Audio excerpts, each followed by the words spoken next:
Yep. All right. And good afternoon, Wildcat fans, and welcome to Wildcat Baseball. Jeff Burkham here, along with the announcer KC, and we're here live at Wildcat Park for your Eagan Wildcats taking on the visitors from Lakeville North, the Lakeville North Panthers.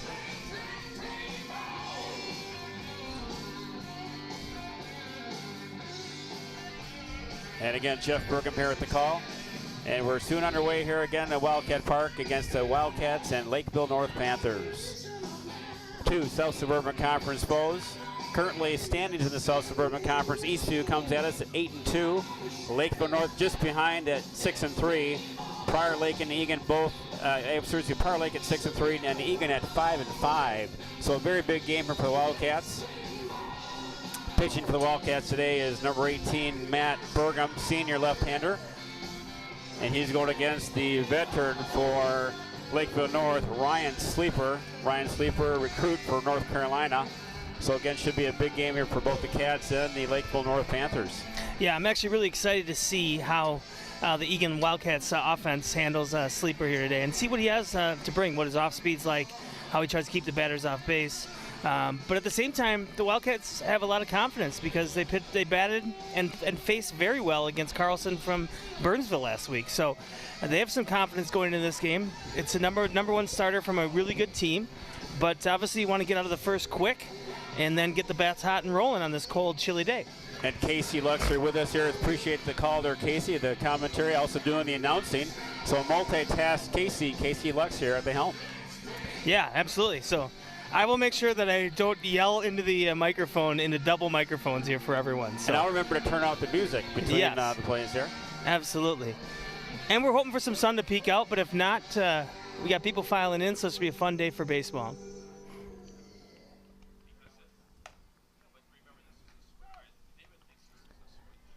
The big thing for Matt will be is obviously getting ahead early and keeping their offense at bay.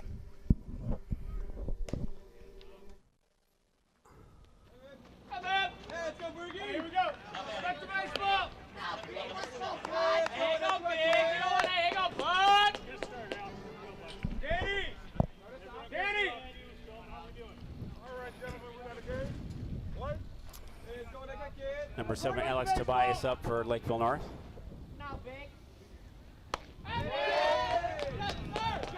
Nice start there by Burgham. Good first pitch, good strike. Yeah, absolutely. Starting with a little off-speed right away, too, which is a good sign because usually the off-speed on a cold day is the toughest pitch to really command and control.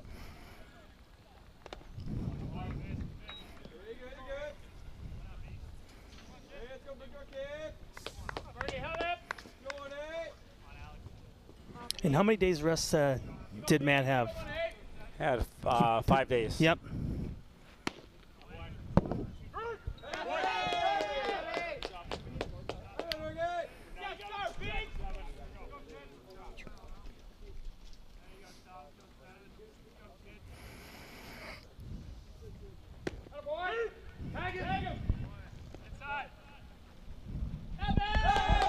And a good strikeout there by Burgham. Good to start the game.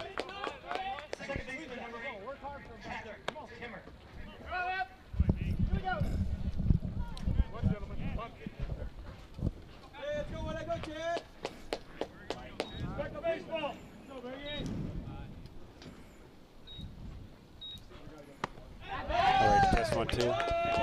Check. I'm not getting much. They're a little better now. A little more. There we go. Excellent rhythm here early by Burgham. Get ahead of hitters, first 2 batters, throwing that first pitch strike. Sorry about that, Casey. A little technical difficulties up here in the booth. Had to talk to Toronto, check with the hockey scores. Now we're getting back to you now for baseball. Mr. Cherry.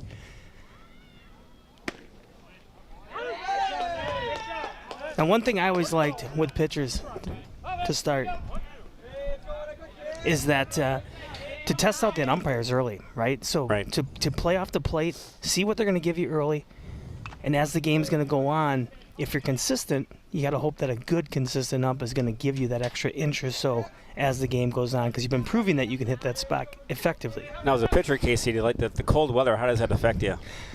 Well, usually it's just kind of the start of the game. Once you get going and the blood starts flowing, you're usually fine. But you'll notice, obviously, the guys are going to be putting plenty of be blowing in their hands, and right.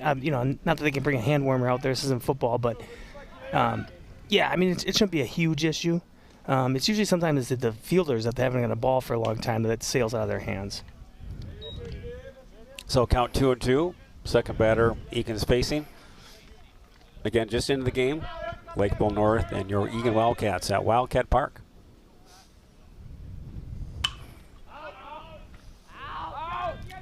Little battle here going on now by Burgum and Timmer. number 8, Timmer. So again, Burgum throwing a lot of strikes, so making him foul it off. Well, he's got to like seeing some lefties too, because that way he can use his off speed to his best instead of facing a full righty lineup all day. A full count.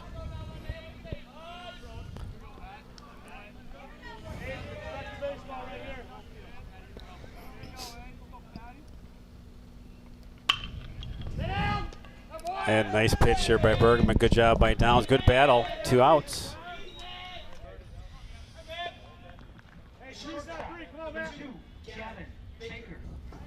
Baker up for the Panthers. Shortstop. Staying ahead, getting ahead. Did a nice job there of not giving into that bat. Timmer did a nice job of battling off a few different off-speed pitches. But obviously he got him to succumb to kind of that off-speed through that curveball and just get that exactly what you want, just have him pounded in the ground.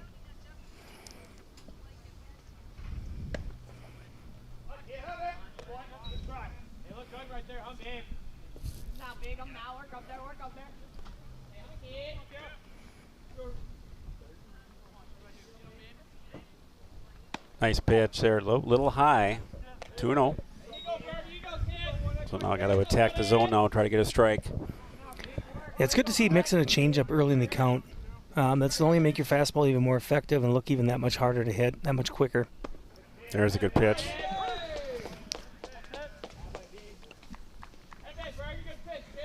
And as I mentioned before, and I'll probably keep mentioning it, but that's a big pitch right there. If he can keep his curveball sharp, especially on a cold day and early in the game. Well, Bergman battles back from a 2-0, now 2-2. Got the magic 2s on the board here, 4 of them. He doesn't see this one too often.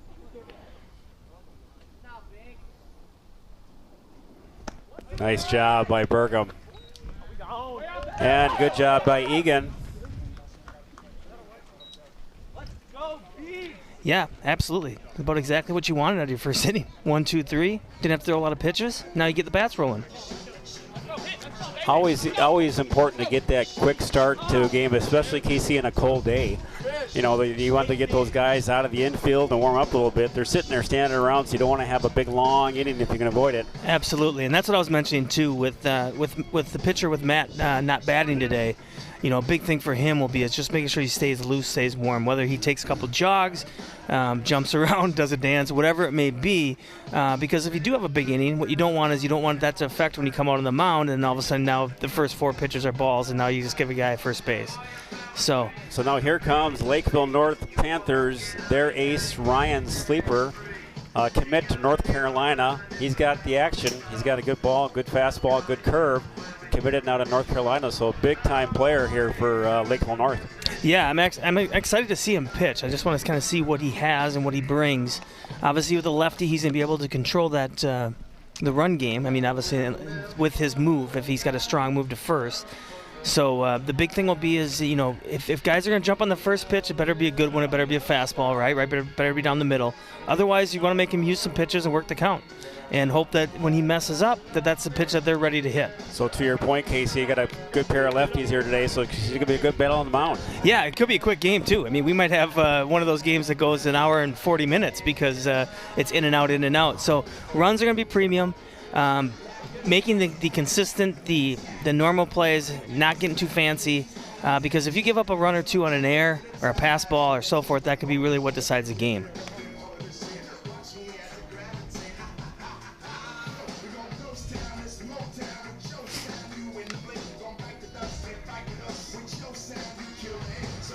So nice start again by Eagan, by Burgum. Not many pitches thrown either. So again, you got a couple strikeouts, not many pitches thrown. So that's critical too to help you get deep into a game.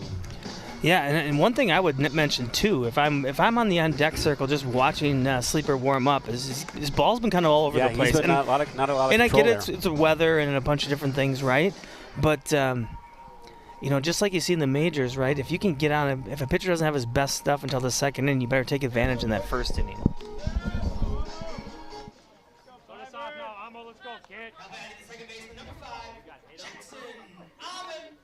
No, Jackson Amon, second baseman, really having a good year. KC, he's been hot at the plate.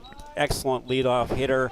Getting on base percentages real high. Jackson having a real stellar year. He's senior who will be going to St. John's University. He'll be a Johnny. And Absolutely. looking to be playing baseball up there.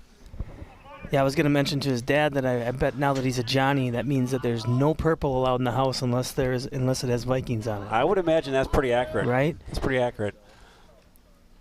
The one thing, though, that I will mention real quickly about Jackson is what I've been so impressed with is at bats have just been phenomenal at bats, seen pitches, getting on hitters, but he's got so much speed that when he gets on first, it's almost like he got a double. Yeah, we had Burnsville coming here to Wildcat Park and saw Max Carlson, good pitcher there. And the thing about that, we made him throw. He threw a lot of pitches, a lot of fouled off, a lot of walks, a lot of throwing. So your hope here is that the same thing goes now with Sleeper. Absolutely, absolutely. Like I said, whether you wear them out or you just by seeing more pitches, you're able to play the percentages in your hand to the right count, as well as hoping that when he messes up or makes a mistake, that not necessarily that you're guessing right, but now you're ready for that pitch, getting a fastball count, and so forth.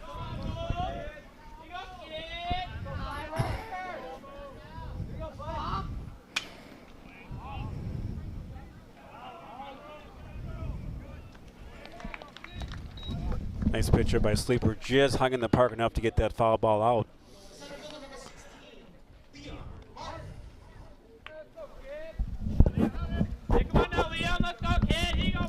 So Liam Martin, center fielder, freshman.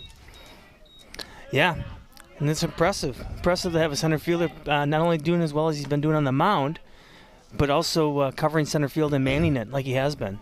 And Liam had a real solid game pitching a few days ago. Pitched a nice game against Burnsville. Yeah. And threw it well. So Liam, multi-talented, center fielder and pitcher. Yeah, and it just comes down to having so much, getting confidence. And you can't say enough, being a freshman and playing at the varsity level is impressive. Yes, absolutely. Yeah, and every at-bat you get more and more confidence. So good, nice pitch here by Sleeper again. Liam grounds out.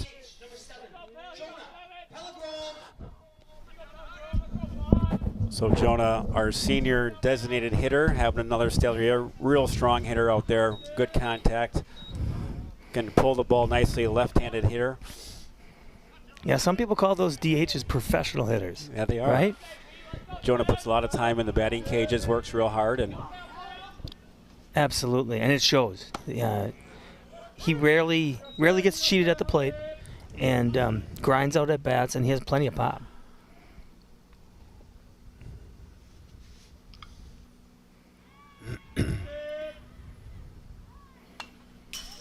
I just always thought there's such an art to being a DH because you're potentially batting and actually in the game every third inning, right? Absolutely. So it's having the mindset. It's whether it's getting tee work in, whether it's just hitting, watching the pitcher. There's obviously a method to that madness. Nice take there by Jonah. Hung off that pitch, 1-2. Yeah, being a DH is tough. You're not in there all the time. You got to stay focused mentally, stay loose on the bench. Absolutely.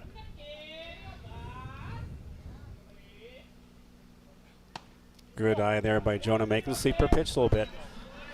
Yeah, it looks like early on Sleeper isn't able to really command his curveball. Doesn't have the snap on it that he probably wants. That pitch, I think he thought it was going to drop a little bit more than he did. Did the old classic walk off the mound for the old strike three, but was too high for the ump's liking. And also could be due to the fact, Casey, it is 45 degrees outside. Absolutely. My goodness. I think, is it May or is it February? Somewhere in between, I think, right? I am impressed that he's going to no sleeves. But at the same time, yeah. These kids, I know that obviously nobody enjoys playing in the 40s, but you'd rather get the games in than play doubleheaders or play 5 games in a week, right? Good eye by Joni. He's on base, first base runner of the game, either team. So good walk there by Jonah Pellerin. Nick Downs, another senior on the team, plays first base, excellent contact hitter, good power at the plate. It'll be a nice test here by Nick against Sleeper. Yeah, absolutely. He's done a nice job. He's kind of moved up to that kind of to the cleanup spot. I can't say that we've seen him, pop home runs or balls off the wall left and right, but he's has solid at bats. Had a couple doubles. Yeah, good power hit.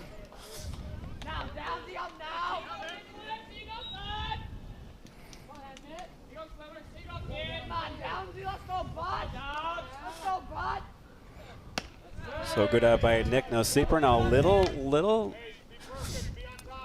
edgier on the plate now as far as a couple balls now. So you notice that Casey in the warm-ups that he wasn't quite there yet. But again, early in the game, you got to warm up. You got to unthaw, if you will. Yeah, absolutely. Absolutely. But, you also want to get in a rhythm. And that's what I was mentioning earlier that, if he doesn't have his A game right at this moment, this might be the time where you can squeeze out 1 or 2 runs, right? And your point too, as a team, you want to take advantage of that because the Sleeper is not a kind of guy that's going to be out of his rhythm long. Exactly. Kind of a similar reference to yesterday with the Twins. If you saw any of that game, Garrett Cole, one of the better pitchers in the league, struggles that first inning. Twins get 2 guys on, nobody out. Cruz, scorches 1 to short. They don't get any runs in, and then he just cruises the rest of the day. So that's what you kind of want to stay away from. Take advantage of the moments that you have. Yeah, it's 4 pitches, 4 balls. So opportunity here for the Wildcats, and here comes a big junior shortstop. So nice chance here for the Wildcats. Little 2-out rally. Players on first and second on balls. Walks pitched by Sleeper. Aiden Byrne, junior shortstop, swing the bat well. Good defensive player on the field. Absolutely. I've been really impressed with just his smoothness of his defense this year. Obviously got a lot of experience last year, but you can tell he just has a lot more confidence. He's coming up, charging the ball, right, making the plays that he's supposed to make, and also making some spectacular plays as well.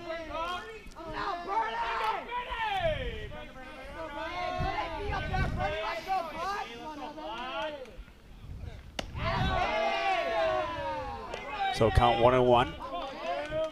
Again, Aiden Byrne at the plate. Come on, Bernie! Let's go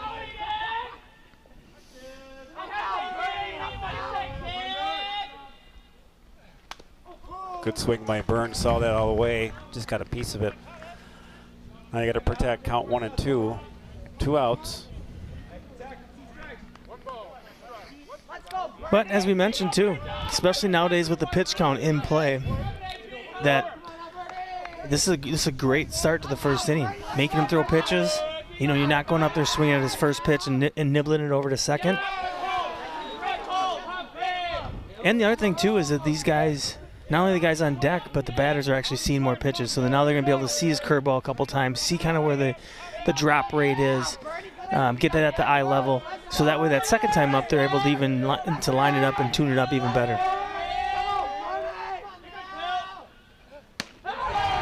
Okay, now full count. Now here we go, full count. 2 outs, runners will be running. So any kind of contact here, Casey, should be looking for a run. Absolutely. Now the one thing you always got to be careful, especially with the lefty on the mound, is the old backdoor play at first. So you got to be careful that you don't take off too early. I doubt he's going to wheel around to second. Oh, they got him.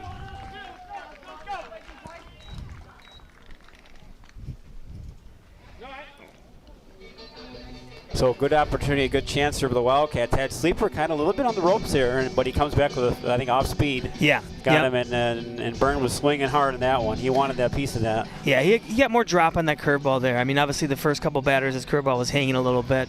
We'll be interested to see how he comes out in the second. Usually a good pitcher can shake off that first and just start a clean inning. But with that being said, and like I said, it was a good start. Saw a lot of pitches.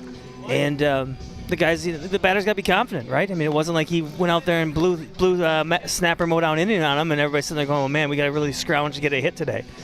So a good sign. Now you got to play defense.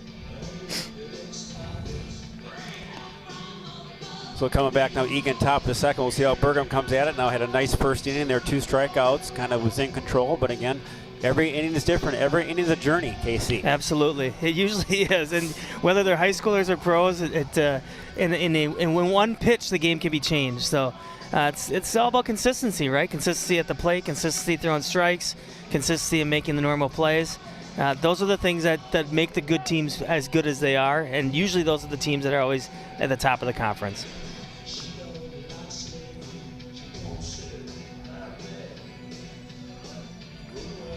We have to also mention that you do the DJ skills too, so do the DJ, we're just the multitasking crew here. Multitasking people up here.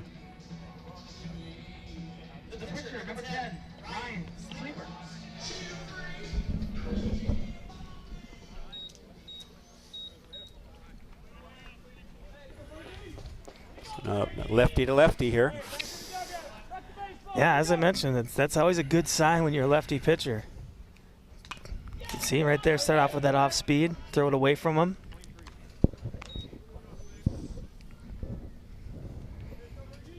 But I think you probably noticed it too. There's been a big change. You know, I feel like whether it's just naturally kids doing it or if it's parents trying to have their kids try to learn it, you're starting to see more and more lefties, whether they're righty throwers, lefty hitters. So you start seeing more and more lefty-based lineups than you did in the past. In the past, it used to be pretty much right heavy, and then always a mix in a lefty or two. And they're always one step closer to first too. So if you got any bit of speed, that can get you a lot of infield hits. Good pitch, beautiful pitch. Well, that's a nice drop there. So 1 out by the Cats.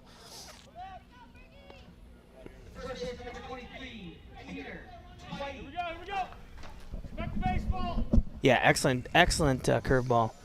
Came in hard, so dropped in across the inside corner. And that's always a tough pitch for a lefty, just to get any comfort in the box to even actually swing at.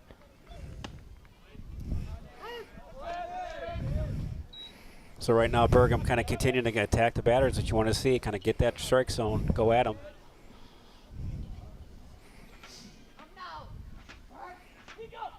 Yeah, he's doing an excellent job of starting off early with strikes. And once again, he's really commanding the whole plate. And, he probably would have enjoyed having that ump that we had on Monday, because that looked at times like it was about 6 inches outside that was being a strike. Good pitcher, little junk pitcher, so he'll chase it. Absolutely. No, nothing wrong with the old waste pitch, whether it's in the dirt with nobody on or a fastball up high.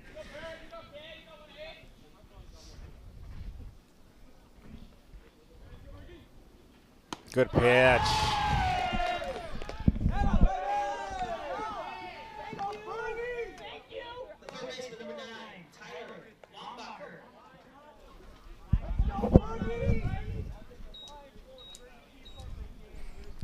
So Tyler Wambacher. Yeah, I'm impressed with his control of his changeup here early. There's another one. Perfect time to throw it to first pitch. They're setting fastball. So count 0-1, 2 outs.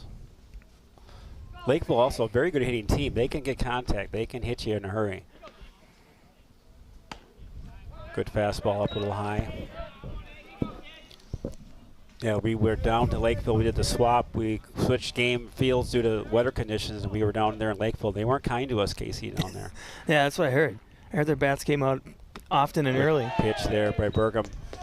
Yeah, it was 9-1, a shellacking. The Panthers got the best of the Wildcats that day. Kind of a reminiscent weather day, kind of cooler. Yeah. Well, the other thing that I think that Lakeville's probably recognizing here early in the game is that this is a different team, a different Eagan team, and it shows. Went 3-1 last week, won on Monday. So, I mean, these kids, and as we know, whether it's high school or older, living up and down on confidence. There's a good hit there. So first hit of the game by either team.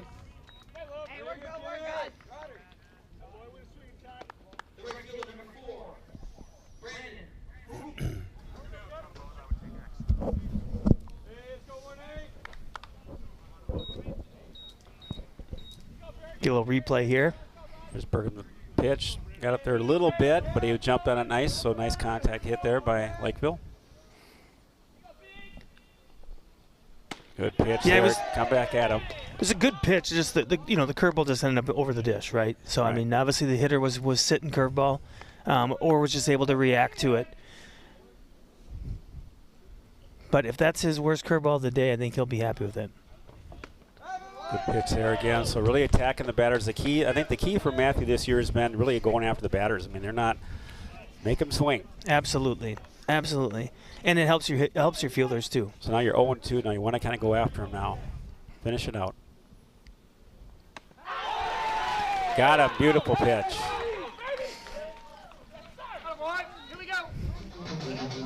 Boy, you notice that too, Casey. Matthew wasn't going to stick around for that. He knew it was a strike. He's off the hill. Yeah. He didn't even wait for the call there. Absolutely. And that's a confident pitcher. Just get off the mound. You know, he knew it was a strike. He's not going to wait for the umpire to make that call. Well, go. and that's what I was mentioning earlier too, is that you know, he has such good command of his curveball and his changeup early on. And when you're able to throw that on, you know, as a pitcher, they call that pitching backwards, right? If you're able to throw changeup first, maybe curveball second, now all of a sudden you sneak that fastball and it feels like it's 5 miles faster than what you actually imagined it to be. So that's where he's really keeping them off their comfort zone. And as we're seeing it, he's getting strikeouts early. And as we know too, though, Casey, it's a journey, and Yep. it's going to be it's got the feeling of one of those games. This is going to be a journey. Yeah, well, you know, it's going to be a grind. You got to live it one out at a time, Right. and then the coaches do, and the parents do, and everybody does. But good start to the game, though. Exactly, Good start it's to the the game. confidence, and you can roll that confidence from inning to inning. And now he's pretty much gone through their whole lineup, but 2 players. So. You know, and obviously they're going to talk. You know, Haas will talk to the coaches in between innings, and they're going to, you know, set up game plans for certain hitters. But right now, obviously, when you got command of your stuff, you're feeling pretty good. And now we got Sleeper coming at us again. Ryan Sleeper, second inning, bottom of 2, no score. He's looks, you know, strong kid. Looks like he's got some muscle to him. Obviously, able to go deep in games. So we'll see how the second inning ends up here for the Wildcats.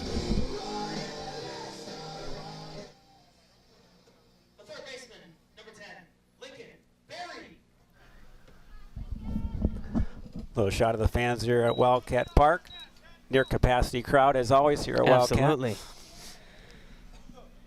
People are tough. People just want to get outside. And everybody just hopes at one point the sun will come out even for 10 minutes.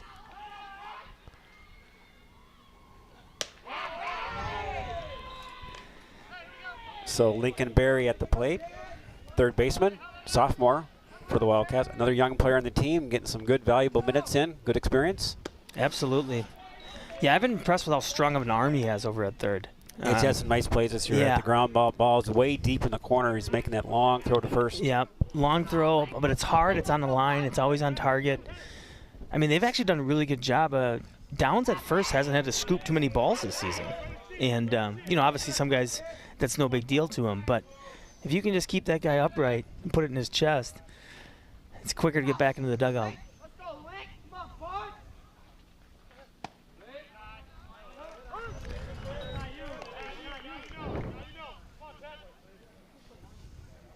So count now 2-2. Leadoff hitter for the Wildcats and bottom of 2. Good eye there by Barry. Now again, another full count now, Casey. So interesting. We'll see how Sleeper does with this. If he gets that another walk, that's the second inning roll. He'll lead off walk. Yeah, you know, I don't, you know, obviously it could be the weather, but it just looks like he's having a hard time finding the right arm slot. It just seems like where his release points are, that's where kind of his ball's all over the place. There's a walk.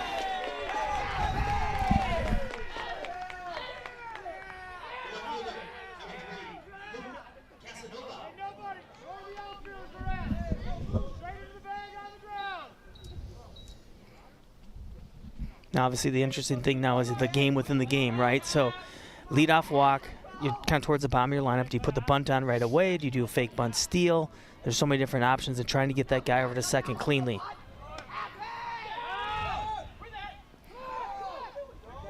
So nice job there by Butler and the coaching staff to send Barry right away. And again, we mentioned it earlier in the game, but, you know, these opportunities that you have, but sleeper aren't many. No. So you want to take advantage of them if you can. So now, again, no one out, man on second. So now you have the chance to punt him over to third.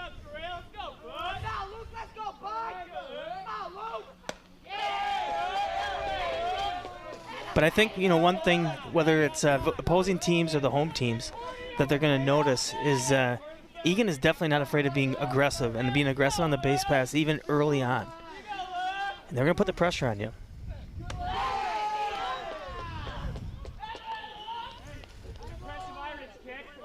So 3-0 here, 3 pitches. So I think you got to be taking this. I mean, Castano, a little control now going on with sleeper right now. So again, Castano would be smart at the plate. Make him throw a strike. Yeah, and you got Hawes coming up, and he's got plenty of experience batting in the middle of the lineup as well. Good pitch by sleeper, but he kind of leaned in on that, though, kind of willed it at the plate, though. So again, little control issues. Yeah. Yeah, sometimes you see that, you kind of wonder, is he trying to, force it as opposed to just throwing it.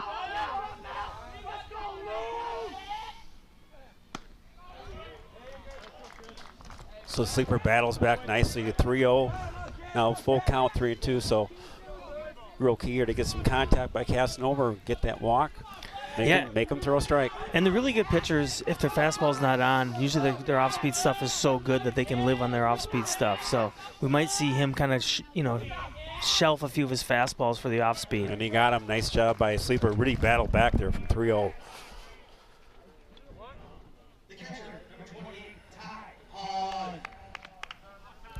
So Ty Hawes, catcher, senior for the Wildcats. Again, excellent contact hitter.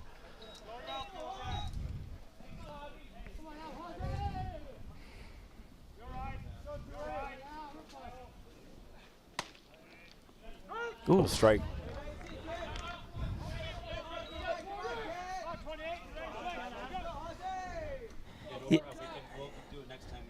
Yeah, so Hawes sitting in here has done an excellent job with his bat. Deep fly ball. They can tag up. No, can't quite tag on that. So 2 outs. So sleeper gets himself out of a jam here. Now we got a man on second, no outs. Now we're down to 2 outs.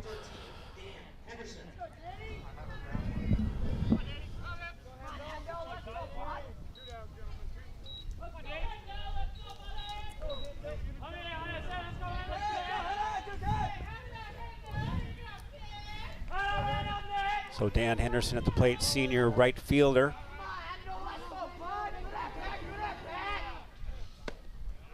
So kind of one of the first times we had a first pitch strike here by sleeper. Yeah. So hopefully he's not starting to find his groove, which you don't want to see. But yeah, and that's what I mentioned earlier. He was having a hard time locating his fastball. It was kind of out and up. And as you notice, the last 2 batters, he's been throwing a lot more changeups, and a lot more changeups early in the count.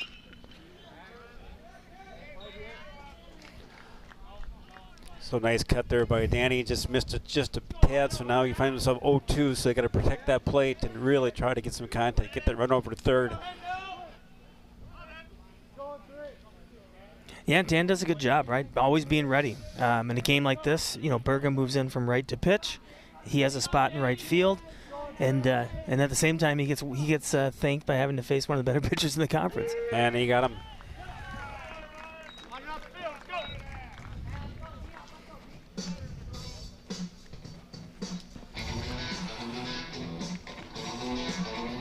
So sleeper comes back solid. Boy, a couple leadoff walk. Has a man on second who just can't get him home. So again, good job by sleeper to regroup and find that zone. Absolutely. And he's pitched a lot of ball, a lot of games, senior, going on to North Carolina, like we said. So we knew that it wasn't like he was going to have just an out-of-body type of a performance today where he was going to walk 5 guys and, being 3 and all of a sudden it'd be 8-0 after 1.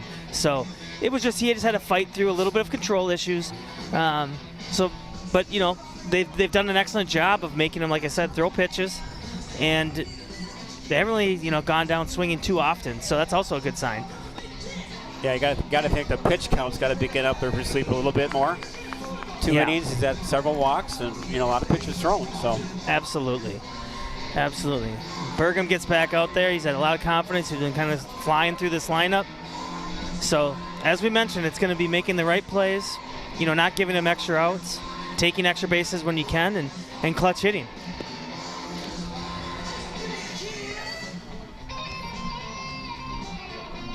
Crazier things have happened, but it doesn't look like it's going to be a 9-1 game. No, but but things can happen quickly, as we know. Yep, absolutely.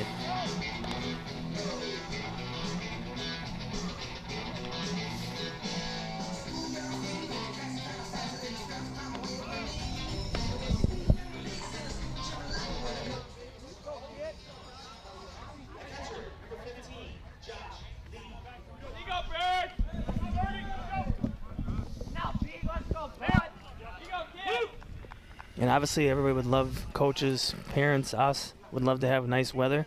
But this is a big game, so you got to get past the weather. And, you know, with Lakeville North sitting at 6-3, you know, and Eagan at 5-5, this is a huge momentum game. This is a moving day kind of game. Yeah, big game here for Eagan and Lakeville North. A little separation opportunity. Good pitch. Yeah, because, you know, Lakeville North wants to stay on Eastview's heels, right? Because then when Eastview takes a loss or two, then they can maybe try to catapult them. And Eagan is trying to climb up the standings.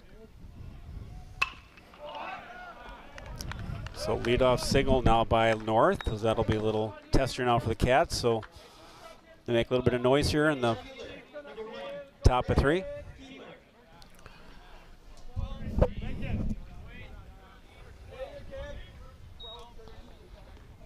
Replay of that signal, got good pitch, just got under it, and good signal.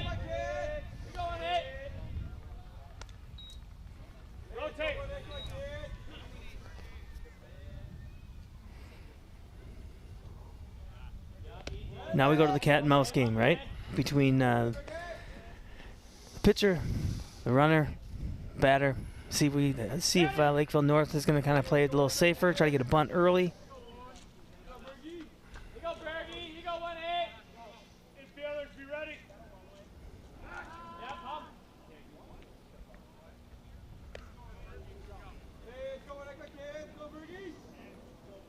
I always used to laugh and say that it's a good thing that they don't consider throwovers as pitches, right? Because some pitchers will throw over, 10 times an inning. Throws. Yeah.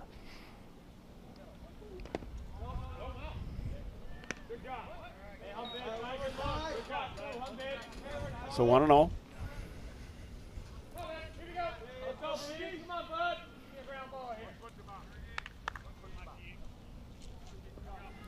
Nice thing for Burgum, though, is he's had the control of his changeup and his curveball, and those are two pitches that, in theory, can induce that double play ball. So now 2-0, a little bit of a hole here. Got to run on first, no outs, so now I got to dig a little bit. Try to get a ground ball, make your defense, help your defense.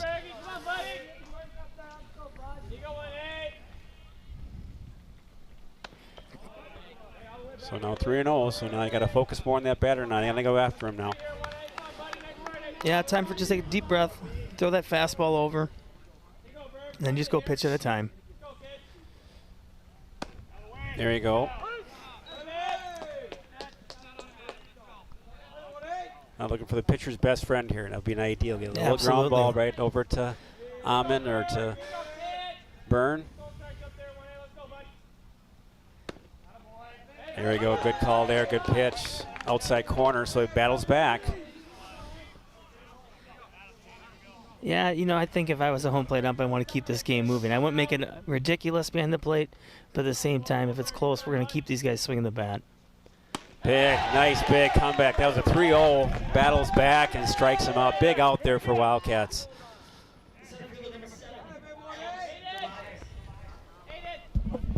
So top of the order now, Casey, for Lakeville North. So they got a little chance here now. 1 out. Yeah, no, excellent pitch. Way to come back. Came again with that changeup.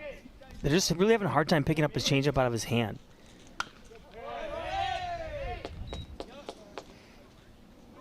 And it's such an effective pitch. And I make sure I preach it probably far too much, but if you have kids and they want to pitch, start with fastball changeup and just let them just work on the off and changing speeds over and over and over, and really get them to really be able to throw that changeup similar to their fastball. Because the curveball is going to hurt your shoulder if you start throwing it too early, and you don't want to rely on a curveball as a pitcher on the mound, because there's days where you're just not going to have it. It's just not going to spin. So really working that, watching that runner. You got that luxury at that 1 strike now, so you can kind of have a little bit of focus on that runner, but again, go at that batter. And the lefties always have that built-in advantage. They can see how far the guy's off. They can, they can get their, they have that move where they just have to stay within that 45.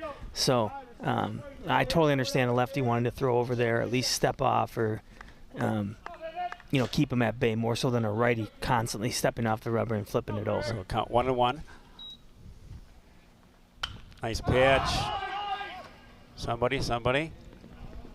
Just out. So now Burgham's up now 1-2.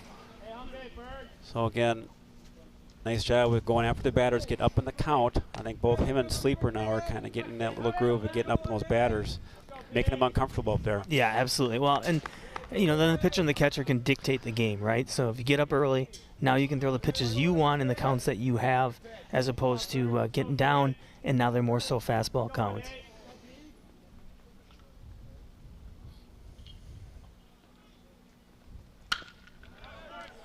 Oh, that got through. So good hit there. Unfortunately, got through. So runners on first and second, 1 out. That was just about what we were hoping for, but just got a little bit over solid hit. Yeah, Byrne did a nice job. He looked like he timed it. It just, I think when he dove, just naturally that ball kind of went underneath his glove. It would have been a tough play. It was hit so hard that, I don't know if you've been able to turn two, because by the time Amon gets over there for the flip, he might not be able to turn it. So well hit ball. So now 1 out, runners on first and second. So Lakeville causing some pressure now on the Wildcats. Now going to dig in.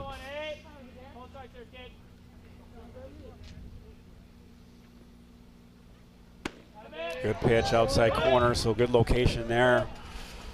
Looks like he's going to be a pull hitter here, number 8, Timmer.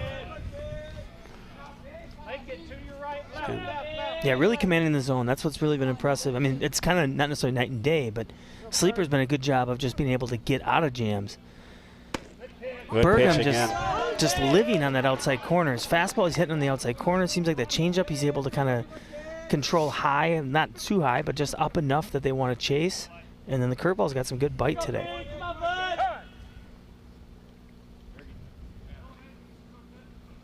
Now, as a pitcher, this is obviously the time for a waste pitch. Right. But at the same time, and you really have to trust your catcher if you're going to throw a curveball, because you don't want to throw a curveball in the dirt that's going to move the runners over, even if you do strike them out, right? So it's typically you see a lot more of the high fastballs here.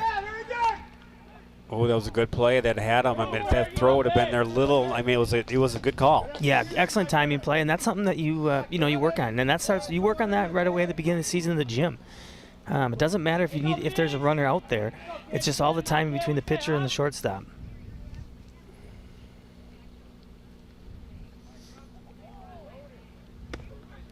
Ooh, kind of change that inside look there. So that was a good pitch. Kind of keep him guessing. Yep. No, it's excellent. That's a perfect time to go inside. Perfect time.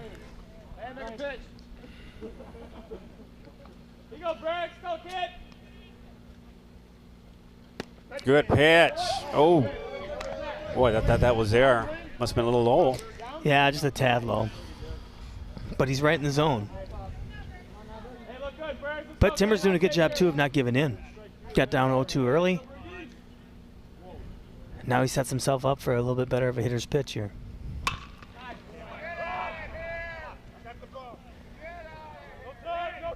No. So good job, good pitch. 2 outs now, so now to get the out.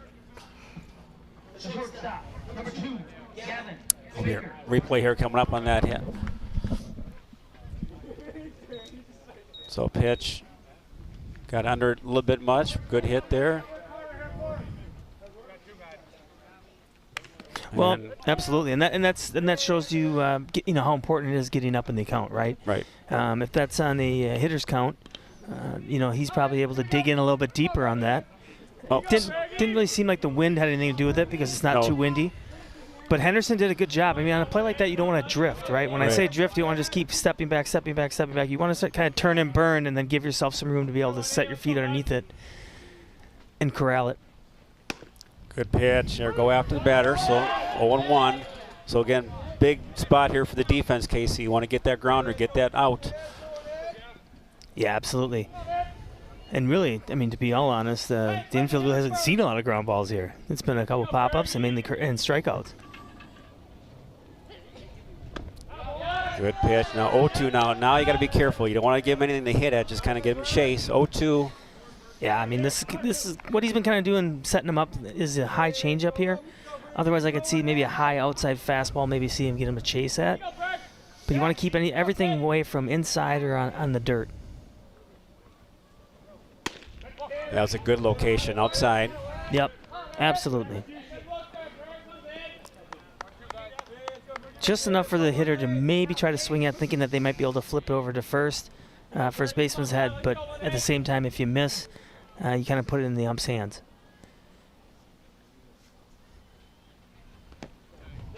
Good stop by Haas. Good job.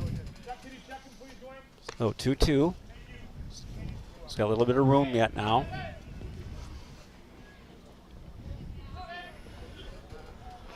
Lakeville, a very patient team at the plate. They get some contact. They're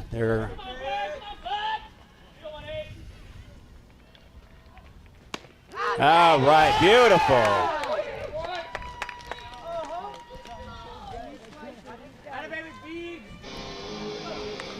Yeah, Baker's not too happy with that call, but at the same time, we've been seeing that strike on the outside corner the whole game. But so that's just great control there. Boy, yes. That outside corner, Casey, to come back.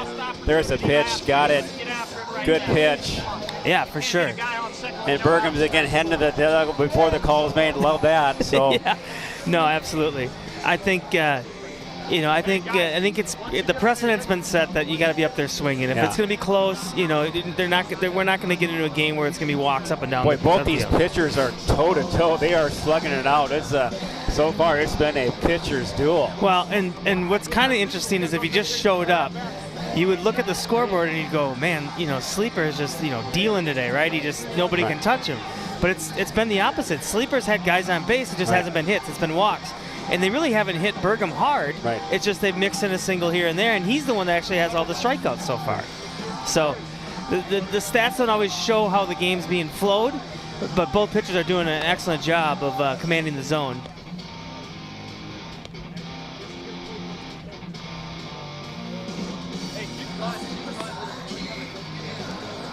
That thing about baseball too that Casey, is that it could just be going so smooth that all of a sudden the wheels can come off and you say, well, how did we get where we are? Absolutely. And you just have to stay focused, mental sharpness. Coaches like to call it a grind, right? You grind out bats and you grind out games. Second baseman, number 5, Jackson Alvin.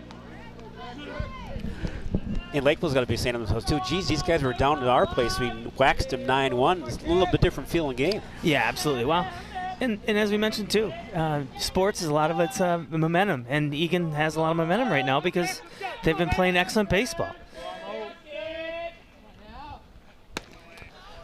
So Jackson Alvin now second baseman, having a real hot bat, doing real well. Yeah, and then we kind of touched on it, but that was kind of the turning point of the game. Was his first at bat against Carlson last week against Burnsville. You got an ace on the mound, and he went up there and laced the single to left field. And I think it just ensued confidence from his teammates because they're like, we can hit this guy today. Senior leadership, I think they call that somewhere. So now count up again, 2-1. Again, important for Wildcats to get a base runner early, puts a little more pressure on Sleeper. Yeah, absolutely. I think they want to get on base. They want to run. Good cut. Go, kid.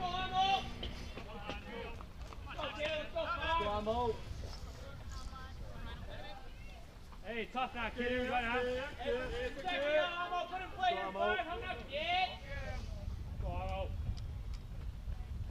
Inside, almost hit him. So now 3-2 now, Casey. A lot of long counts for Sleeper, which is going to help him down the road. Yeah. I mean, they probably were thinking that they wouldn't have to warm up anybody till the 6th or the 7th, and they might have to get somebody loose in the 4th or the 5th potentially.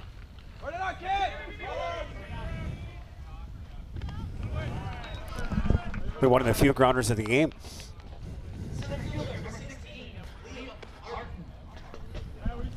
Yeah, that was the old cue stick, they call it, right? The old off the end of the bat. Little spin on that, back spin, forward spin. Yeah, absolutely. But not enough to, to give a bad hop to the second baseman. Got a nice gentle breeze coming out the press box, kind of drops the temperature about the upper 30s. Yeah, right.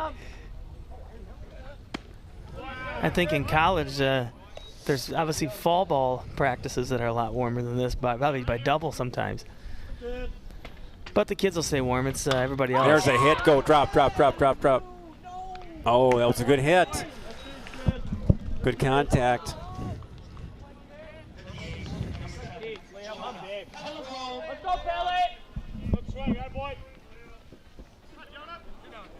So nice contact there by Liam. Just didn't drop enough, but again, that's got to bode well for the guys on the bench, getting to be able to pull that ball. Absolutely. No, absolutely. Jumped on the fastball. Got good barrel on it. And just one of those, you hit it right at him. So now the DH for Wildcats, number 7, Jonah Pellegro. Yeah, I've always been impressed with his at-bats, even starting going back to last year. He really makes the pitcher work, but he just capitalizes on their bad pitches.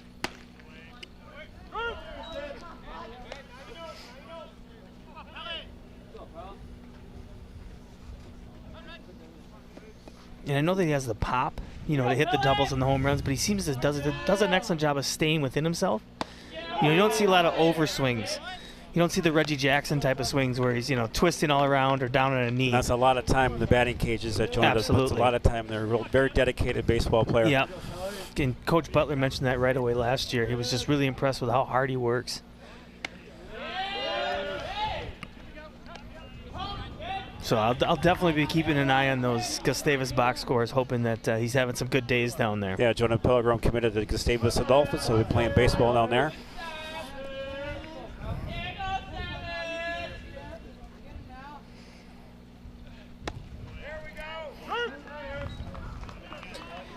Yeah, and that's one thing I think I mentioned earlier was there just wasn't a lot of fastballs. I mean, I think a lot of people probably expect him to come out here and be blazing, 90, 91, 92. It looks like he's either having to take something off his fastball just to control it, but he's really doing he's doing a nice job though, throwing a lot of changeups, a lot of curveballs early in the count. Well, they got him. Hey, that's not you, Billy.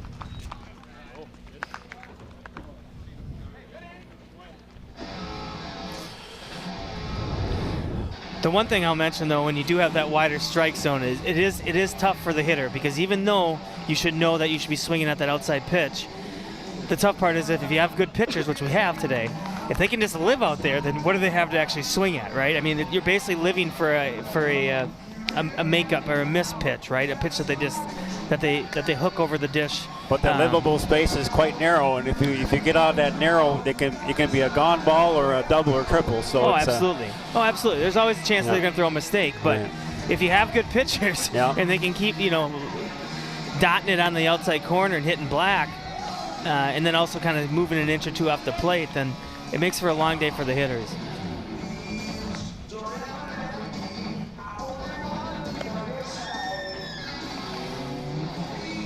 So quite the duel here, Casey, at the hill for both teams. Both players pitching well. Teams are holding their own. Kind of what we were suspecting when we saw the lineups today. Absolutely. And I know that most people love to see, doubles and guys running around the bases and home runs and so forth. That's just the nature of how baseball seems to have changed.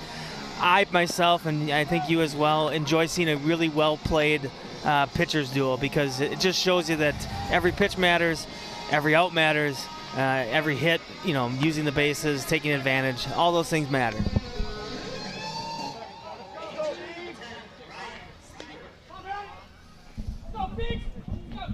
So again, top of 4, no score. Both pitchers playing well. Now Burgham against Lakeville North's pitcher, Sleeper.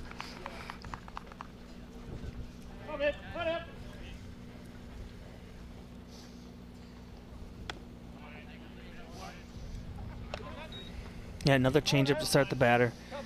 Sleeper had a hard time timing up Matt earlier in his first at-bat, because Matt was doing such a good job of his off-speed pitches. Good pitch again there down the pipe.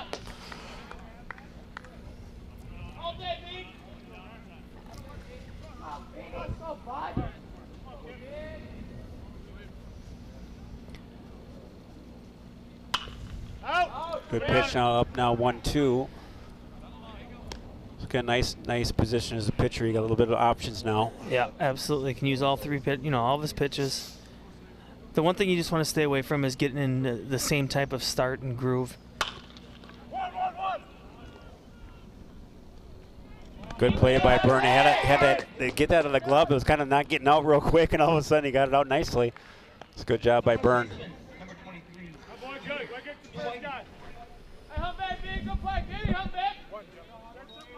One of the few ground balls we've had today. Yeah, absolutely. No, good job by Byrne charging that ball. Foul ball. That was a good bounce there by. Fortunate for the Wildcats, that would have been a tough play by Barry. Got its speed on the base there. Well, tough part with it, a play like that, and it was a good thing that Byrne was back in that play up, and that's something you don't see a lot of shortstops do. But a play like that is when it does hit the base and it becomes a fair ball. Usually it takes such a high bounce off the base. Sometimes I can just roll into a double. Very hard to play off that. Right.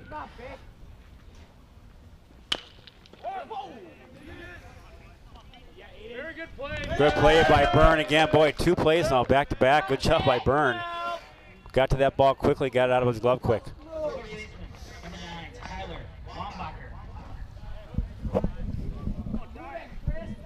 No, another job. Excellent job by Byrne. As we can see it here. Replay it there. Good job by Byrne. Scoop it up out of the glove quickly. Good defensive play by the Wildcats. And that's what you want as a shortstop. You want a guy that is going to take command of the field, right? And he's going to, not essentially hope or assume that Amon's going to go get that ball in front of the base. Again, nice first pitch by Burgum. Again, Sleeper and Burgum now really kind of attacking these batters. You don't let them get it comfortable up there. They're just not letting them kind of have some coffee and Danish up there. Oh, absolutely. I mean, on a cold day too, you want to make the hitters uncomfortable all the time, but especially today. So make them know that they have to be up there ready to swing.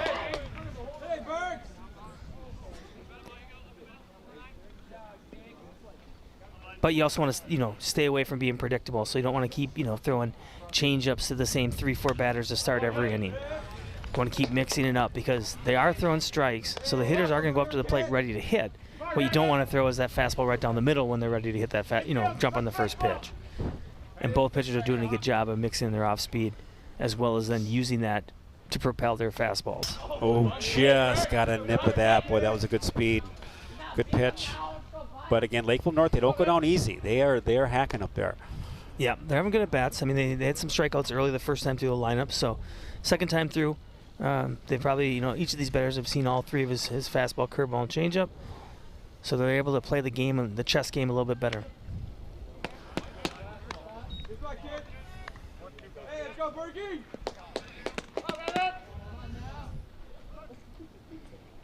Hey, make a pitch here. Make a pitch. Go, Berg! Oh, boy, good. Keep working. Is that right? Good battle. Keep working. That almost just hit you guys. That's really close. Still counts to 1-2. So.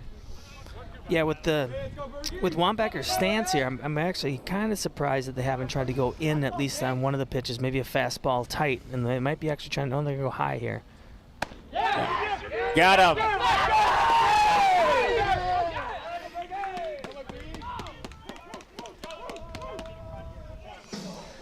But a lot of times when you have such an open stance, it's kind of showing you that that right-handed hitter, or lefty for that matter, wants you to come inside, right? Because they want to turn on it. Boy, what a duel. I mean, I tell you what, it's been interesting. You tell me if I'm wrong, but before Burgum goes off the mound, he's going to the dugout. He's saying, screw you, I'm going, that's a strike, I'm out of here. I mean, you like to have the confidence. Watch, here it is. Yeah. Hey, watch him go. He's going, he's out of here.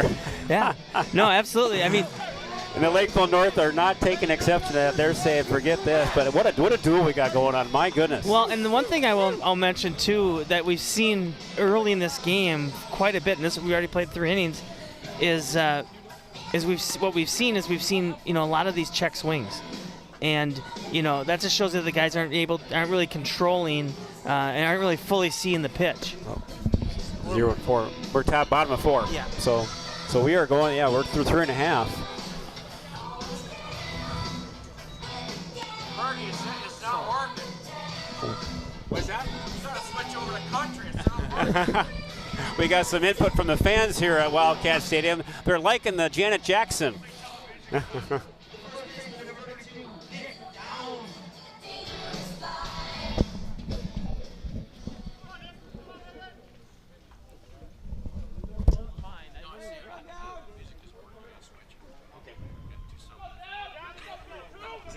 So we got Downs here leading off, facing Sleeper.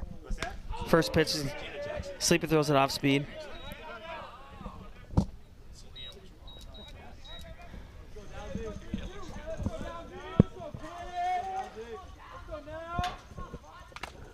Oh. Yeah, excuse me, Casey. We had the fans here. We have our Eagan faithful coming up to the press box and indicating. Get live feedback. Oh, we got a umpire got a shot to the head here. Yeah. We'll do a replay.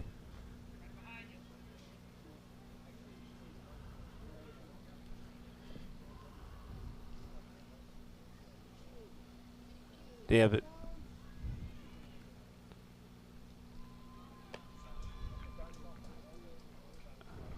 So he got it right in the face mask, but it looks like he's talking. He's joking. Yeah. We'll get a replay of that. Here it is. Here it comes right now, folks. You'll see that. Right off the face mask, but I got all the face mask. Yeah. Which is good. So it wasn't a direct hit on the catcher's helmet, so that's a good sign as well. But I think the umpire obviously absorbed most of it and went right to his jaw, so that's where it probably jarred him backwards. So Nick Downs here, second time at the plate. Now again, to your point, Casey, these batters, they're not up to the plate much because the pitchers are kind of taking care of business so far. So this is just the second appearance here by Nick, and we're in the bottom of the fourth. Yeah, this game's really flying. And nice strikeout there by Sleeper. So unfortunately, I think Sleeper's kind of getting his legs now.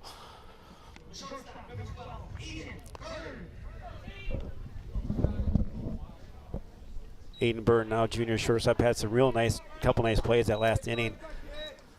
Moves well defensively, gets the ball to the glove quickly. So now Aiden is also good at the plate. And he's got some good range to him too. He's got some height with him, so able to go, left, right, back, front, and does a nice job. Just a smooth fielder. Gets rid of it quick. He doesn't kind of pat it in the glove numerous times. So Aiden there trying to get a bunt here, bunt single, mix up a little bit.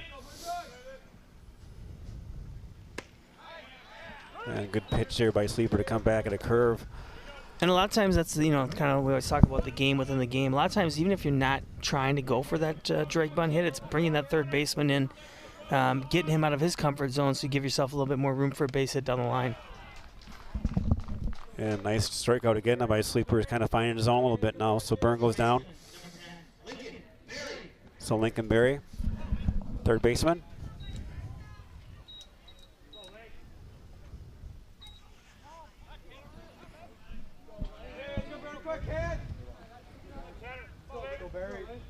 Yes, games are moving so fast, it had me fooled. I thought it was almost the third still.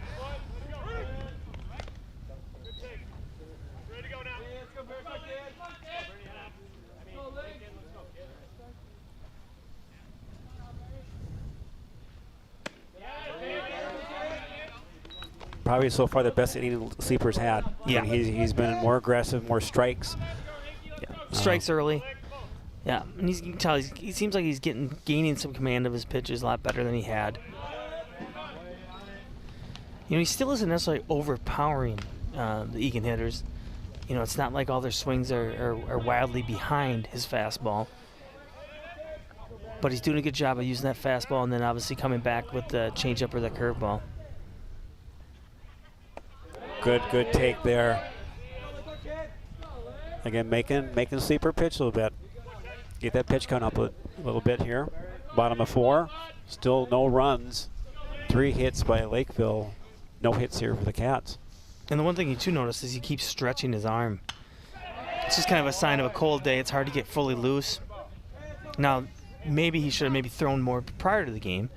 but you can tell he's wincing and so forth, just kind of tight. He just just doesn't feel probably 100% today, but he's grinding through. Then you ask, do you wear that long sleeve? Some pitchers don't like the long sleeve; they hate it, but it keeps their arm a little warmer too. Yeah, and it's nice to keep the elbow warmer too. Good eyes. So Barry comes back here from an 0-2 and battles back and finds himself now in a real nice spot. 3-2 now. Battle back nicely. 3-2.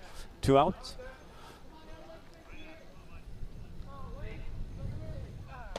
So, boy, that's a battle. That's a good job by Barry to get on base. Big at bat there with the Cats. You know, these are little things you talk about, Casey, at the top of the broadcast that they don't jump out at the stat sheet, but that's a big deal. That keeps Sleeper pitching. Absolutely. And as we mentioned, anything can happen in a short span. So all it takes now is a bad throw over to first. He could be sitting over at third. A pass ball could score a run in 2 pitches. And there we talk about that. Here we go, Casey. Good call there. Nostradamus in you. That's why you make the big money doing this. That's why that prediction prior to the throw being thrown. Well, it's what we've kind of seen. You can tell Sleeper's just not fully comfortable on the mound. So, now all it takes is a blue pit and score a run. Pass ball can put him over at third. And at the same time, their fielders have been sitting out there for a little while this inning.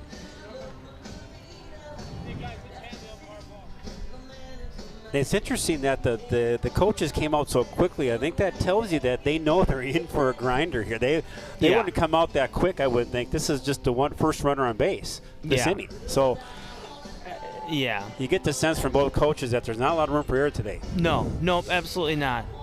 Not hardly any room for error, really, when it comes to it.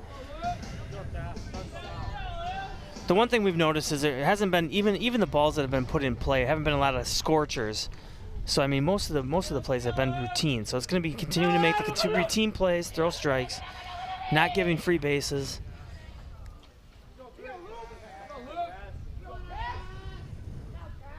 But now you set up a little clutch moment for Casanova. Well, now you just want some contact. Boy, get that ball in the outfield, make a play. Yep. Challenge that throw. Because Butler, the coaching staff, would be aggressive at the bases. They want to make something happen. Yeah, absolutely. You have to make the other team make the play, whether it's a routine play or an amazing play. If it's a base hit, you got to make the relay. So now you got to protect. Now here we go, 1-2. So if you're Casanova, anything close, you got to hack at it. Yeah. Sleeper's MO in this situation has been fastball outside corner, and he's been hitting it, so we'll see if they're going to stay with that fastball outside corner. Hey, in and out, let's go. People right here, let's go. So Sleeper comes back. I tell you, it is a toe-to-toe battle going back and forth.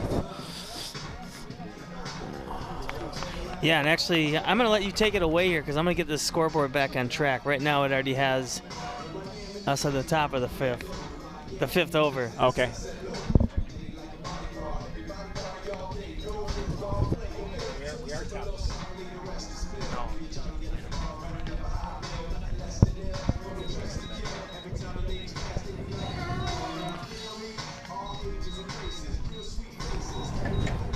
Come on, bitch.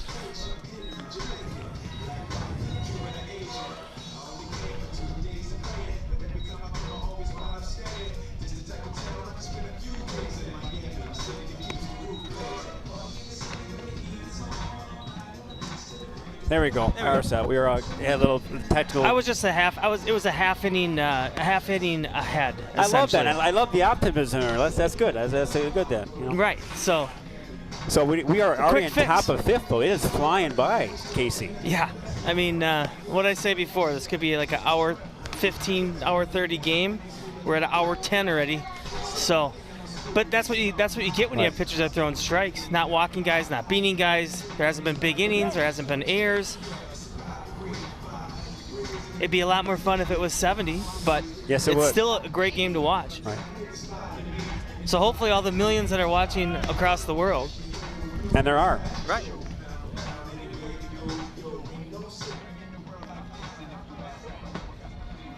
right fielder. Number 4, Brandon Rudy.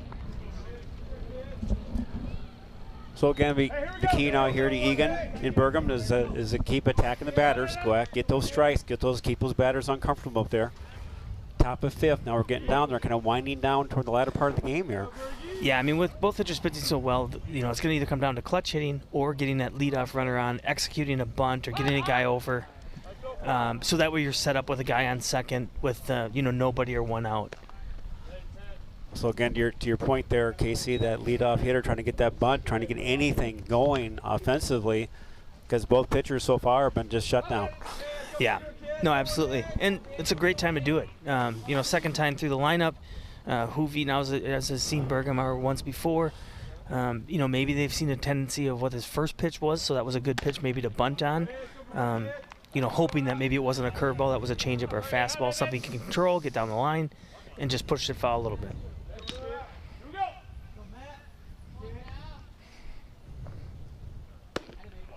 Just outside there, 2-1. Hey, deep breath, execute right here. Come on, 18. Hey, let's go for a deep bucket. Go ahead.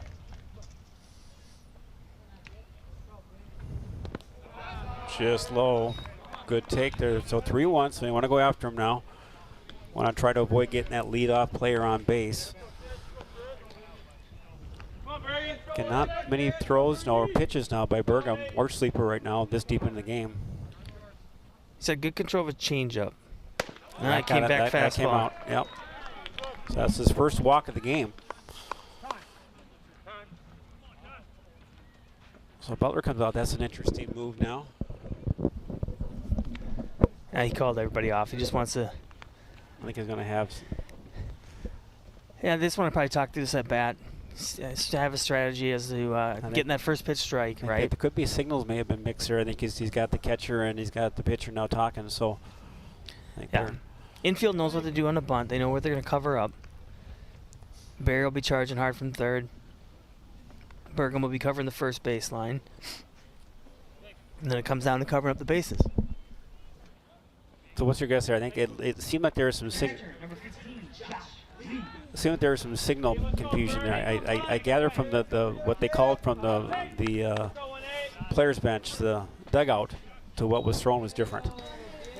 Yeah, that's what I kind of wondered too, because it might even been even the pitch before, because I thought that he was maybe go change up on that last pitch, and he went fastball high, and it might even been that pitch before when it was 2-1, or when it was, yeah, it was 2-1 before the third 3-1 pitch. And to your point, Casey, every little thing in a game like this is so critical. You just can't emphasize enough. The little thing there could be a run. Well, and you know, you look at it, and obviously you can dissect There it down as far as you want. But 0-2. as we've talked about with the standings being so tight, this, you know, a game like this, if you can pull off a 1-0 win, that could be the game that puts you either in first or second place or number one in your section. So yeah, it's a grind. You got to grind out every at bat and every pitch. Good pitch there. Good out.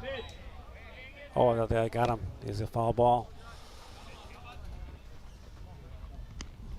Just got a piece that. Thought he had him.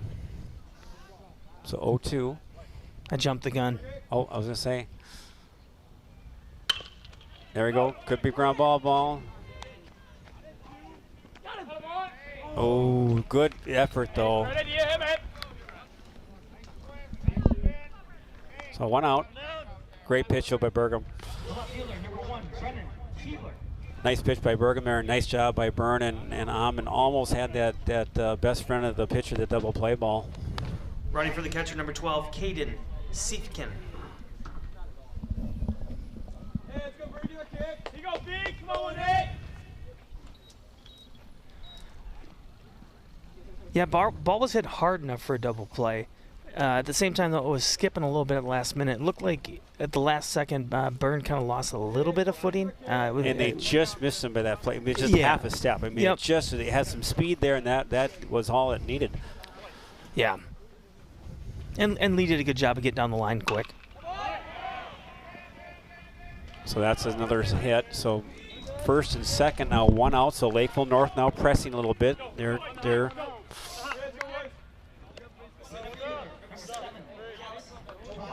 So now we come on to the top of the order, Casey. So big time here for Bergam, probably his first little pressure of the game. Yeah, absolutely. Top of the order, 1 out. Players on first and second. Be nice to get a double play ball, get out of here.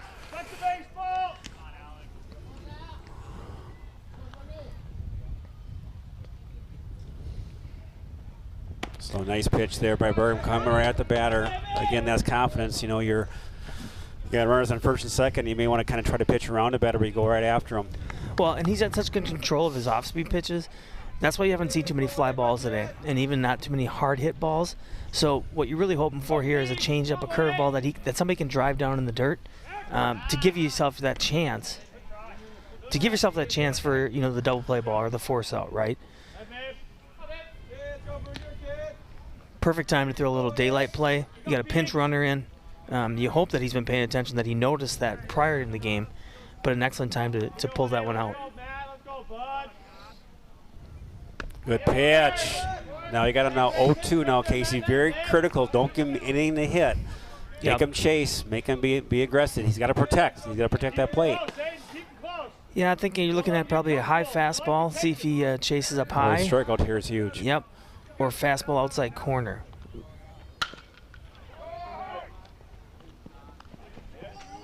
There it is. Beautiful. Beautiful. I wouldn't say necessarily tailor-made, but that's about as close as you can get. Amon does an excellent job, and you'll see this on this replay. Amon does an excellent job, though, of fielding it cleanly and quickly getting it out. Excellent play, excellent defense by the Wildcats. And I tell you what, Bergam, what a pitch to get that ground ball play.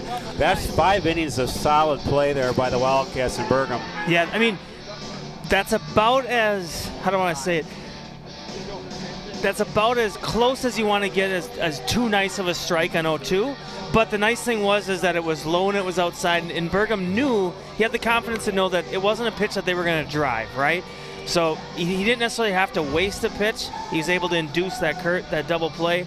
And as I said, Amon does an excellent job of fielding it, quickly getting it out, and they call it the old shuffle pass, shuffling it with your thumb down, so that way you get a kind of a stiff wrist towards it, and that way you can put something on it, get it over to burn quickly. But what a feel this game had. This game does not have a regular season feel to it, does it? It's got an intensity that these teams are going at it. It's got like a section playoff game. Absolutely. No, absolutely, because you know that it's going to come down to late innings and then potentially a very clutch hit.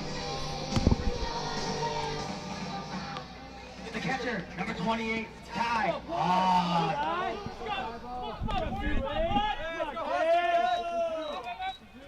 So now, KC, we got through 5 for Eagan. Now really want to put some pressure on Sleeper. Get some pitches. Have him throw the ball. Get some contact. We got to get some hits here. We've got no hits. Yeah, I know. We've got no hits. I wasn't going to say I'll say it. We can jinx it all day long. I know we can. At the same time, it's not like a shutout, because you're not in hockey. If you're the goalie that's trying to get a shutout, you can want to say shutout. Don't say shutout. No, absolutely. I want to get rid of that goose egg. Oh, so yeah. you know what, Sleeper? Absolutely. I think a gust of wind to left field won't be a bad idea either. Drop. Got underneath that off-speed pitch.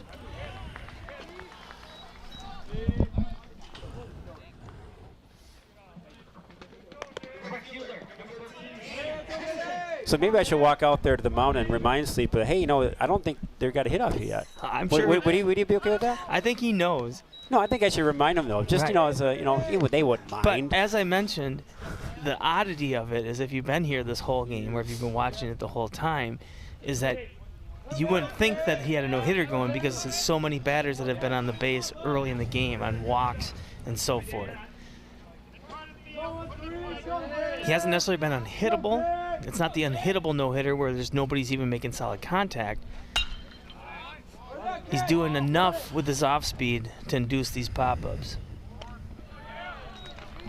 It's one of these games, Casey, I'll let you announce here. The second baseman, number 5, Jackson. It's one of these games here, Casey, as you watch it, it's been just a pitching gem, and you just hate to see either of them.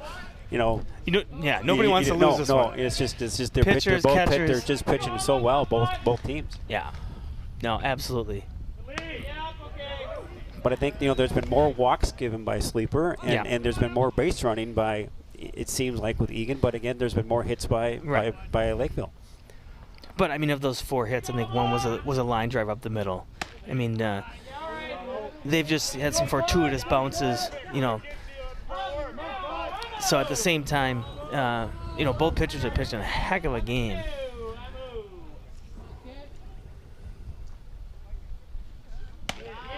So Jackson now 3-0. So now huge now to get on base. Get a bit of a two out spark here. I'd be taken probably right now. Most would. Inside corner, they get the call.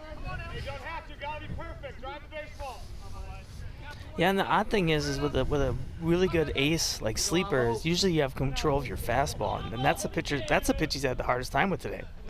There we go. Now he's on. So now.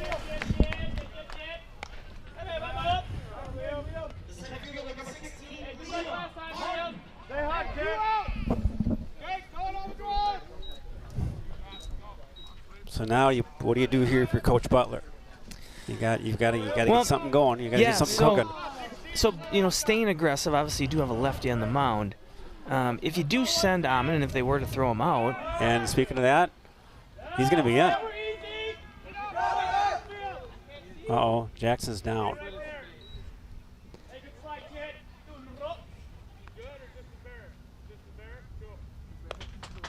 So, as I was saying, though, in that scenario, with your leadoff on, it's not a bad risk to take by sending him. If they do throw him out, you still have your top of the lineup still coming behind, right? But now you got a chance here for Liam now to make some noise. Boy, get that hit, and boy, see what we can do at the plate.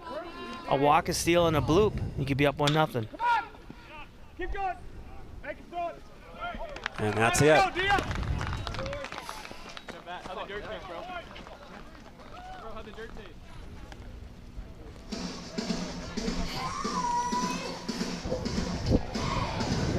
I mean, he got good pitch to hit.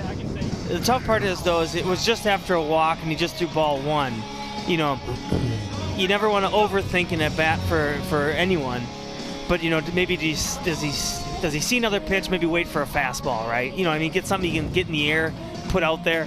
But at the same time, I mean, you had a guy at second, and that's what you wanted. I mean, you wanted to have a chance, at least put somebody in chance for either an error and score or a base hit and score. So what a game by both pitchers, but the defense, I mean, it has just been a gem to watch. And again, we're at top of 6, no runs, and what more can they do?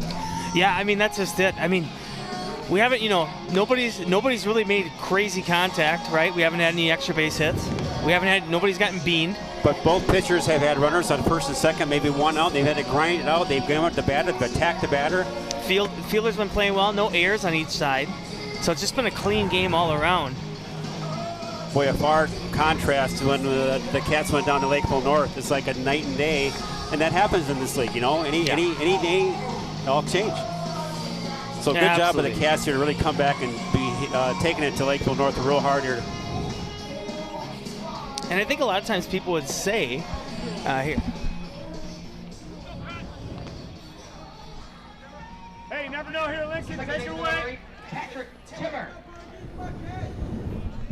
No, I think a lot of people would say in a game like this, Danny, your guy last time, that the hitters would have the advantage, right? Because, you know, it's cold, the pitchers are out there, you know, feeling it on the mound.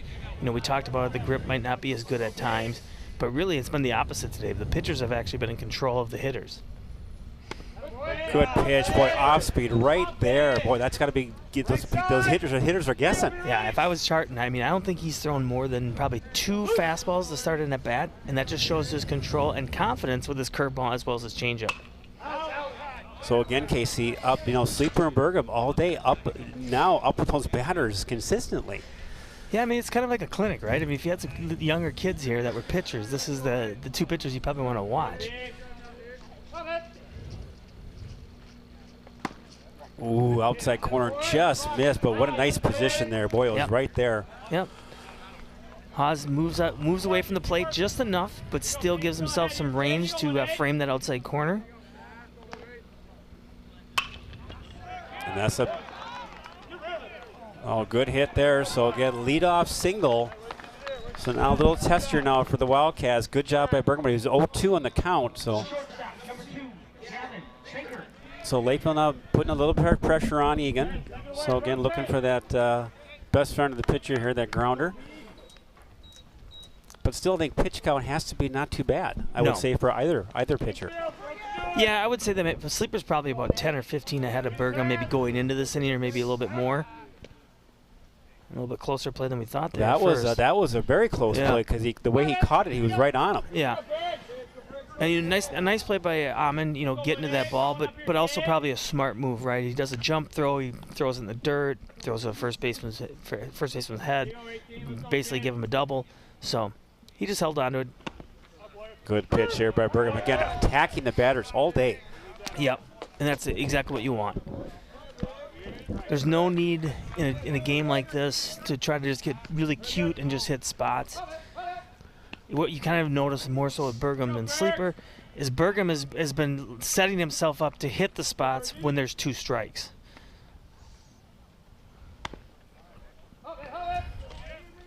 So count 1-1. There's been some close plays at first now. Burgum's got that move now that he worked on a little bit, and he's had the runner close a couple times now. Yeah, it's just the quick step off, but it's the importance of it is his accuracy throwing it over there. Inside pitcher, good. It didn't hit him. You don't want to give a free base here. Well, and Haas has been behind the plate all day, and nobody's been trying to steal on him, so he wants to rifle 1 or 2 down to first, right? He wants to play. So 2-1. Here we go. Go, Bert. Come on. Go, Bergie. Somebody call it. Good pitch. Good job by Henderson. Nice pitch by Burgum. So again, 1 out, big out, Casey.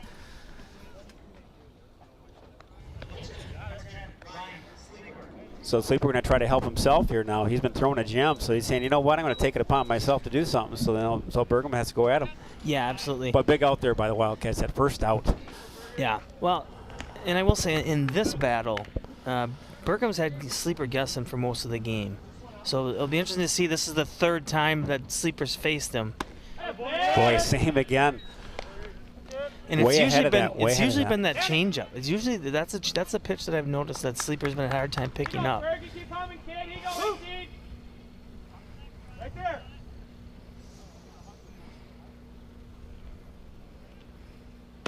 Oh, nice pitch again. Boy, really going after Sleeper there. Now you got to be careful, Casey. You don't want to give him much here to hit. Yeah. Give him some garbage. Absolutely. As we talked about, fastball high. Options here should be fastball high, fastball pretty far outside for him to chase.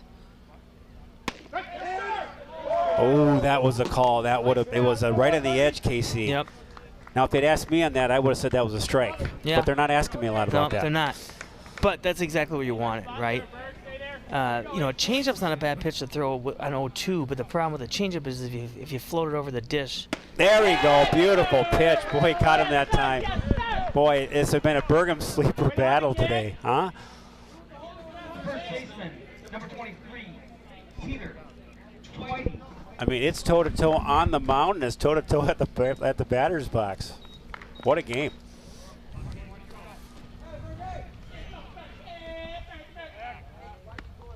And that's where I keep going back to Burgum's doing such a good job of keeping the hitters off balance. And what I mean by that is what you're seeing is so many check swings. So the hitters are guessing if it's a changeup or if it's a fastball, and that's what's happening. So now another hit now. So still to have 2 outs. Brenner's on first and second. So good pitch by Burgum. They just got a good hit off him. So now you gotta bear down.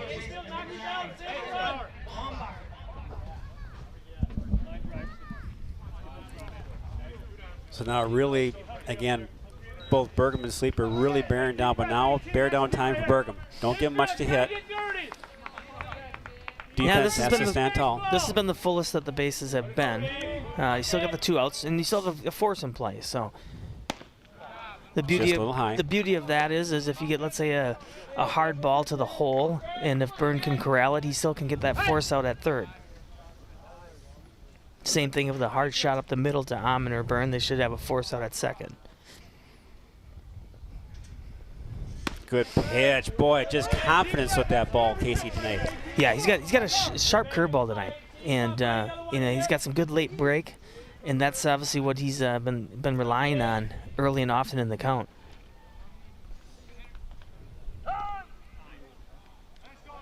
And that's actually one thing I've been surprised with. I thought that with the groove that Bergham's been on, I thought we'd see more hitters trying to kind of mess up his rhythm by calling more times and kind of taking time in between pitches.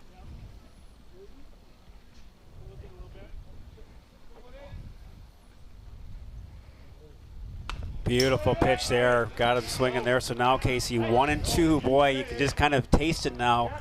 You're this close to getting out of the inning now, so you got to throw a good pitch. Defense has to be on their toes.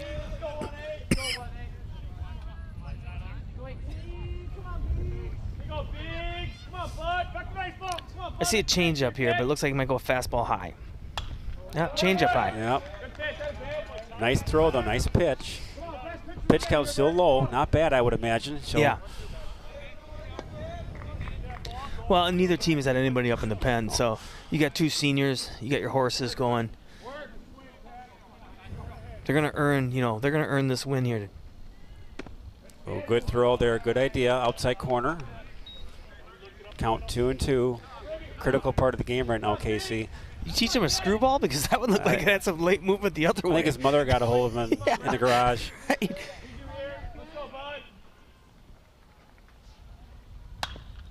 Another changeup. So good battle there at the plate. A lot of confidence in that changeup. A lot of people get worried about throwing that changeup because when you throw it over the middle, if the hitter's sitting on it, usually that's the ball that goes far. But he's had a lot of confidence in it. Nobody's really has lined it up yet.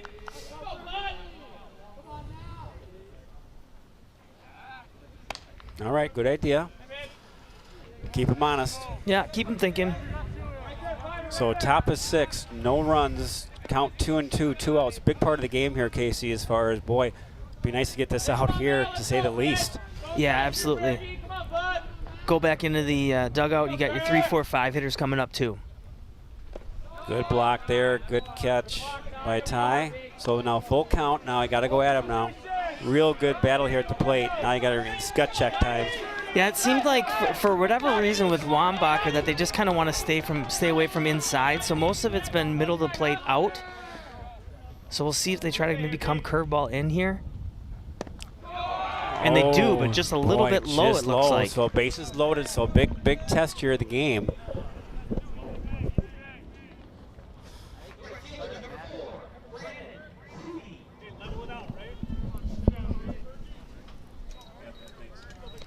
So this is the first time we've had a runner at third, I believe, the whole game. Yeah. By either team. Actually, earlier it was first and third, I believe, for Lakeville, but that was also with 2 outs. It wasn't like they were knocking on the door with 1 out or nobody out. Now you got the beauty of a force anywhere. You still got 2 outs. Bergham's consistently shown that he's getting ahead of hitters with that first pitch strike, so no reason to change anything here. Well, that pitch was just a tad low. He's had that all day. So now, now Butler. Why isn't he even warming up? So no, they're gonna. They actually I think they just sent some people out there, but I don't know if they're just getting a jog to stay loose, maybe. I know if I was on the bench, I'd be doing plenty of laps in between innings. You never know when you're called on to pinch run. I think this is more than likely this is to strategize the pitch sequence, as well as just reiterating, making sure everybody's backing up the bases, everybody's backing up throws, and so forth. And he steals the ball, so we're not doing the hidden ball trick today. No, we're not. Okay. I think it's safe to say that this is fairly a big part of the game. I would just, we're not gonna. But boy, you got to go after him now. Watch that first swing now with that first contact hit. And the other big part of this game is you get out of this inning. Sleeper's been sitting on that bench for a long time, so you wonder how he's going to be able to come back and if he's going to throw strikes right away.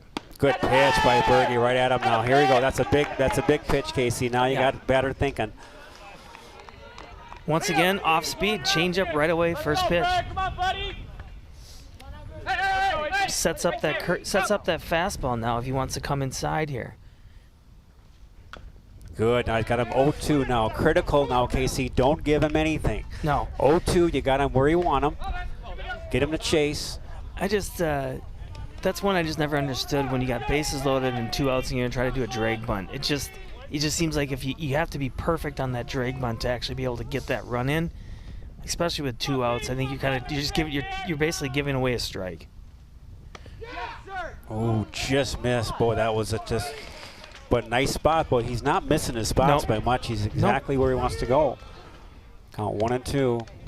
Nope, but once again, it was a changeup. 0-2 changeup. Obviously, it shows you how much command he has of that changeup because he's not afraid to throw it and knows he can place it. Now we're going to go up high, probably a fastball.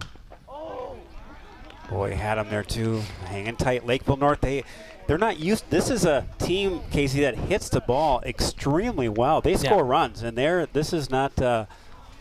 They're not liking this. Yeah, and I mean they do have 6 hits, but as we've talked about, they've just all kind of been few and far in between, spaced out, and really one that was really a hard hit ball. Another foul. So again, Bergham's got to keep throwing strikes. Got him 1-2 now. Don't give him anything. Great job at the plate. Good job calling by Haas. Got him just where you want him now. This, I think, sets up for a curveball, as he mainly has thrown fastball changeups here. But I think we're going to go back up top here. Oh, okay, that was a message. Don't know if you wanted to go right at the head, but so now got to be right at him now. You got to go at him. You got a pitch to give now. 2-2. Yeah, and this is the big pitch of the at-bat because you don't want to be sitting at 3-2 and then the runners are going. Okay, it's a battle. Boy, what a part of the game, huh? You can just feel it. Both teams know this is so critical. So Bergham's got to really bear down now. Yeah. Bases loaded. You got a 2-2 count, 2 outs. Boy, what do you throw here? Well, I still keep waiting for a curveball. And I don't think Hoovie's seen a curveball this at bat. Just not enough real estate. Yep, not enough real estate for downs. Boy, what a battle, Casey. This is a big part of the game. Top of 6. So he showed him the curveball there. They've already tried a couple fastballs high. I'm thinking you're going to probably see changeup outside corner. Try to keep it low. Somebody. Boy, they're battling. I mean, we're going to go through a whole box of baseballs on this at-bat, right? And you got to tip your hat to Hoovie because Hoovie's seen every single pitch, and he keeps grinding it out and fouling it away. And as we talked about, he kind of gave away a strike on that drag bunt when he was already down 0-1 in the count.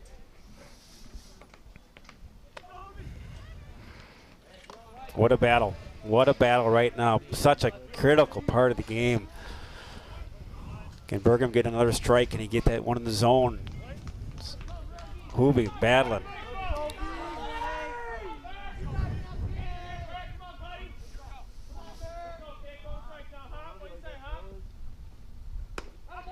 There we go. Oh. Big smiles, and he deserves that. That was about a 12 pitch at bat. Huge. I can't think of a bigger strikeout of the season right now, Casey. Oh, absolutely. That was bases loaded. Yeah. Well, and the thing is he threw every single pitch in his arsenal in that at bat. So it was hard for him to keep going like curveball. I mean, he wanted to change the sequence up. So then they came back, went outside corner, and Haas did an excellent job of framing it. And as we've talked about it, the Sump's been calling the strikes in the outside corner all day. So here's our replay. There it is. Watch him. Watch the expression. Oh, look at that. He's like composure. And you guys, you got to have that, right? Absolutely. If you're pitching. Oh, he's going, you kidding me? Yeah. Yeah. What a pitch. Well, and that's unfortunately there's the winner and the loser in a battle like that, and Hoovie did a heck of a job of battling the at bat, and then for him to he's sitting there going, after I fouled off all those pitches, you're going to shortchange me by calling an outside corner, right? You know, Casey, we've seen a lot of games this year. I tell you what, and every game is big, and we've had some phenomenal performances by players. But this has been a jump. Yeah, this has been a jump. Absolutely, and hats off to Sleeper. I mean, he really struggled early, but he's come on hard. But now he's giving them no hits. See, that's what I'm saying. Come on. I mean, as rough as he looked early, he's still there's a 0 on the board.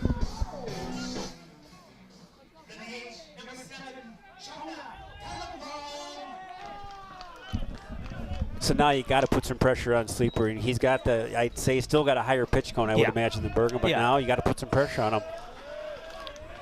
Well, and what you like here is you got Jonah leading off, and he's got the most pop on your lineup, right? So if Sleeper mistakes a pitch, it's the right guy at the plate for you.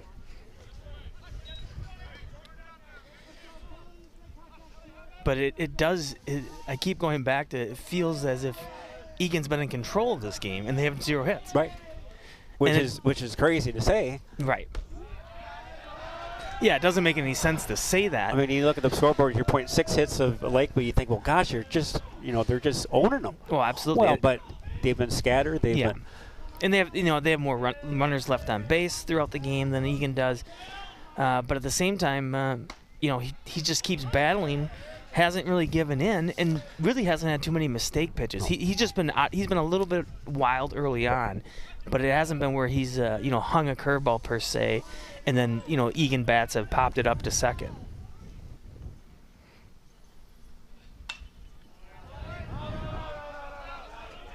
So really, it would be obviously critical to get a runner on, get at least one on, put a little pressure on him, and then see what he does. Now Lakeville's got some action in the pen. They've loosened up a little bit. There's a little bit of activity. First we've seen all day. Not sure about the Wildcat pen. I can't see over there. Nobody yet is playing catch. I'm sure he's probably getting up in the pitch count, so they probably have to get somebody ready. In case they get to the point where he can obviously lead off an inning lead off a batter at that 104 point of the pitch count, but then be forced to leave. Yeah, the other thing that'll be interesting, too, on the Eagan side is that they can get somebody on early, whether it's with 0 outs or 1 out, is if Coach Butler's going to stay with the aggressive base running or if they're going to try to do more of the bunt game to move the runner over. Here we go, Casey. Just what we talked about. Boy, get our base runner. Get something going. Anything. Claw, scratch, steal a run. Anything you need to do. Yeah. Well, and that's why, as we've talked about, that he just hasn't had his A game, because I don't think there's too many games where Sleeper's had an 0-2 count and he's came back like let the hitter back in like he has numerous times today. And isn't it crazy we're talking about he hasn't had his A game and he's pitching a no-hitter? Oh, yeah. I mean, and by all means. This is how good he's playing. He's a phenomenal player. 100%. I mean, what we're pointing out is he's a great pitcher, obviously, is how strong he is mentally, that he can still battle through this game when he doesn't have his best stuff. And there's probably some oddities that the coaching staff's like, I haven't seen this, in the whole season where he's had 2 guys down 0-2 and now got him back to 3-0 or walked a guy because of it. And either pitcher, Bergen or Sleeper, there's no W yet. I mean, they're pitching the whale of a game, and they can lose this game. It's all hanging in the balance still. And we're bottom of 6. I know. No, it's flying through, but like I said, it's just a great game to watch, a great game to be at. You can just feel the intensity. Yeah. Oh, they got the call. So big out by Sleeper.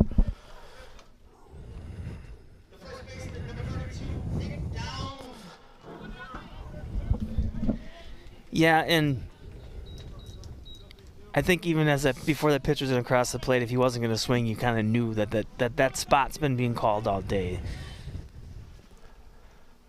So Nick Downs at the plate, good contact hitter against Sleeper, just pitching lights out game. You're talking bottom of 6, no hits. I mean, what more can you ask? Absolutely.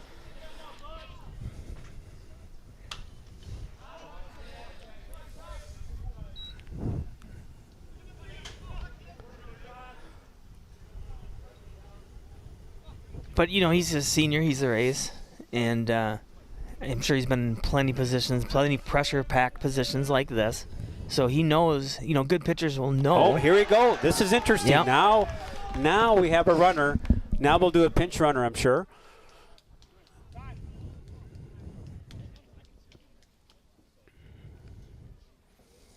The shortstop, number 12, Eagan Burns. So we're going to have Finn O'Malley come in there, Casey, to pinch run for Nick Downs. And again, Pitch running for Downs, number 6, Finn O'Malley. so here we go, another visit now to the mound. What a chess match! What a game! We keep telling this, but I mean, for the coaches to come out when they're coming out normally in a situation, they just say, take care of it. There's no room for error. Yeah. It is razor thin tonight. Yeah, well, this is just, and it's a. Not only do we talk about how it's a big game for the conference and it's a big game, in the section and the seedings and all those things, but what you also got, and this is something more you look back at later, is you look at the experience factor of a big game like this, because this is the type of game that you're going to see in the playoffs. This is the type of game that might be last week of the season that's going to move you between one matchup or the other when it comes to seeding. So that's why, as you said, it's so pivotal that everybody's on the same page, because one little error can either be a floodgate opener or it can be just that one run that either of these pitchers need to take the game home with a W. And I'm thinking, Casey, his pitch count's got to be getting up there. I mean, you got to be thinking that he's got to be getting close to that. Yeah, and actually I kind of thought that part of head coach Tony Market coming out there, I thought part of it was maybe just to stall to get a little more bullpen time, but actually they don't have anybody warming up now, so either that means that their relief pitcher's ready to go, or they have obviously confidence in the sleeper to get out of this inning and then maybe bring that guy in with a clean inning.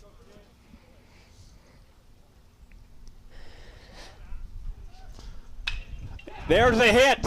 Fair ball.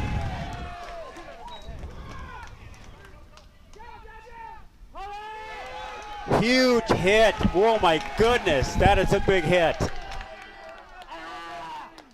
Oh my goodness, what a hit. Third baseman, number 10, Lincoln Berry. Boy, here we go. Here we go, KC. That could be it for sleeper. So what I think is very interesting, and as we actually take a look at this replay, Aiden obviously hustling out of the box quickly. And there was going to be no throw to second. And actually the third baseman wasn't really even ready for that relay to third. But what I did think was interesting was that Aiden was up there, more than likely looking fastball first pitch. What's odd in that is that Sleeper's been so inconsistent with his first pitch, so you got to give credit to Aiden to actually jump on that fastball that was in the zone, because most of the time, for the most part today, Sleeper's had a hard time getting ahead of the hitters. So what a job by Sleeper. Oh my goodness, he pitched well. I mean, no hits into the bottom of the 6th week. Aiden gets a double. First hit of the game is a double. So now here we are, folks. We've got bottom of 6, guys on second and third, one out. New pitcher, didn't get the name or get the number. We'll get that for you. Yeah. Trying to see if it's number 12 or 11. Thank you. Thank you, Toronto. Toronto calls in here. They watch us. They're watching hockey. They're also watching baseball. Number 11, Wes Kennedy. Big hats off to the ETV crew, Josh, and the camera. They got folks. those They're beanie looking coolers. Good. They got the hats on. They got the mittens. They're looking happy, aren't they? Yeah, they nice got, and warm. absolutely. And stuff. There Everybody's smiling. Everybody's smiling. They're happy. Somebody had some beanie coolers for me because I had a hard time checking out those numbers. Now I can see when he turns his back. So now, as well as Sleeper's pitched, now you got the pressure of coming in. Oh, yeah. 0-0 game. And not a lot of room for error here, Casey. Yep. Runners on first or second and third.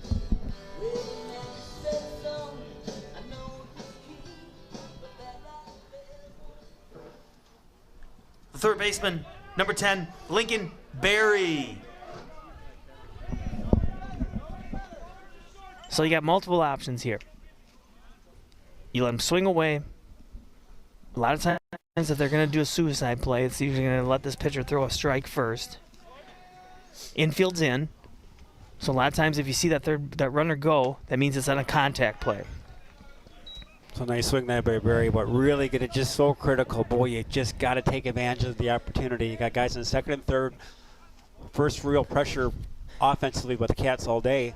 bottom of 6. And we haven't seen Eagan do a lot of suicide squeezes, so I think he's going to be able to swing away. A little safety squeeze.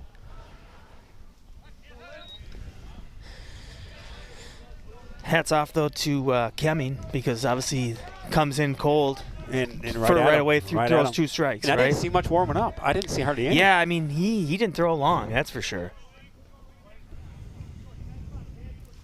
The joy of being young with a rubber arm, though, right?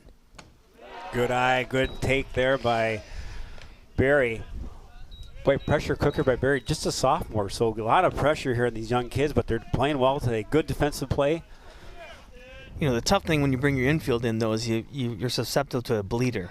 There's strike 3. Got him called. Boy, tough call there. What a pressure cooker. Here we go now by Casanova. This is critical.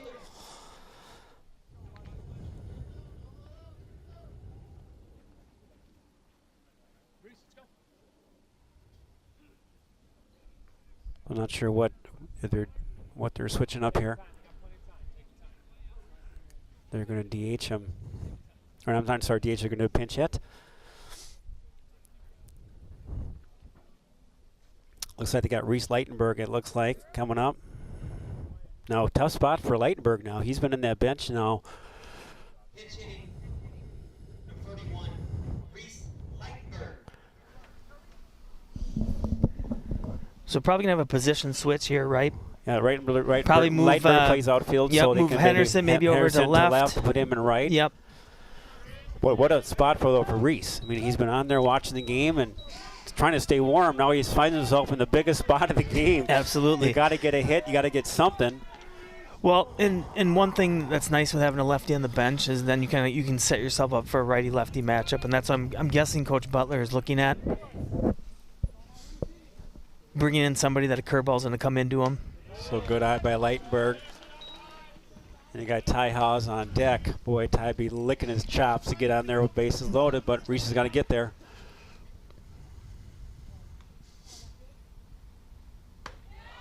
So now you see it, and that's good. Now take a couple looks now. You've been on the bench for a while, so you got to kind of get warmed up, kind of see your look for your pitch.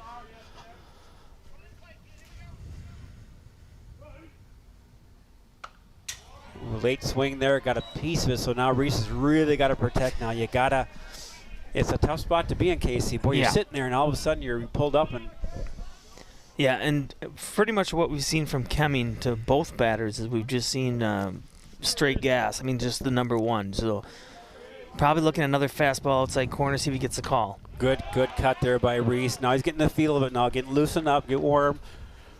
And part of the reason you bring in that lefty is you then can try to minimize a righty trying to throw too many curveballs, right? Because when they hang that curveball to the lefty, that gives them a chance for them to open up their hips and drive it. Good take there. Boy, he wanted that one. Good hold off, 2-2. Boy, big time hit opportunity, huh? Oh my goodness.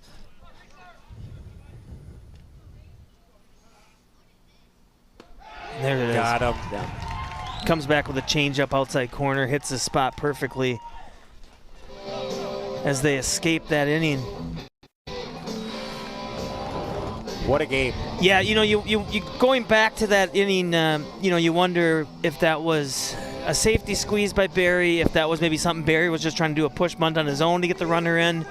Because it didn't really look like it was a complete squeeze because the runner on third, Downs, or O'Malley, wasn't really taking off on the pitch, right? So now it looks like, it looks like we do have a new pitcher, and that's going to be Ryan Schuveller.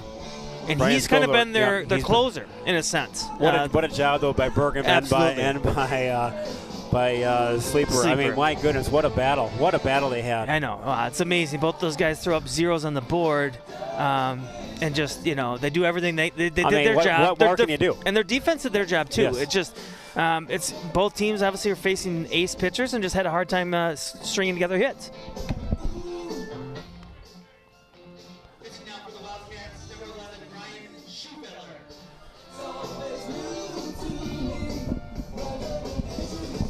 This would have been a perfect song to play earlier in the day because I think the hitters had the double vision. I mean, they couldn't really tie in the ball. They couldn't line one up all night.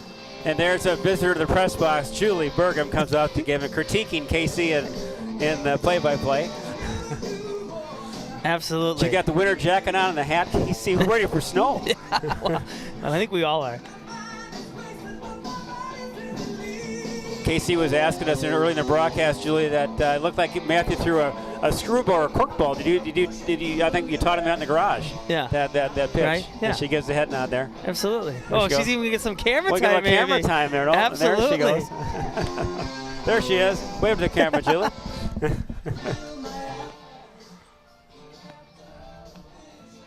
catcher, number 15, Josh Lee. Hey, big shout out to the camera crew at BTV. You've all done great. Thanks Battling for the elements. Battling the elements. Hats off to you. Coffee. Mike Tice would take all of them on his squad because they just battle. I heard lattes and coffee are on Josh Sibley after the game. So you guys, you're all covered, okay? We heard that.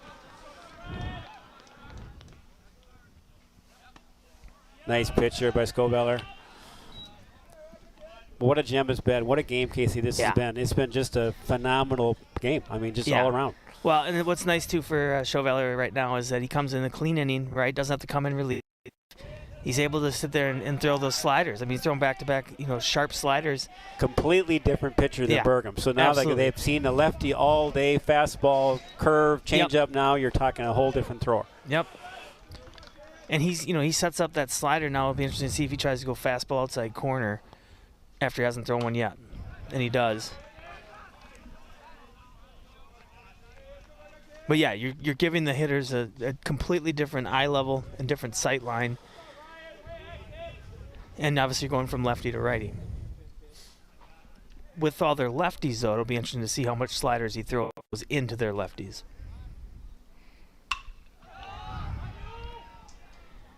Nice job. Good pitch. So 1 out, big first out there at that top of 7. The left fielder, number 1, Brennan Keebler.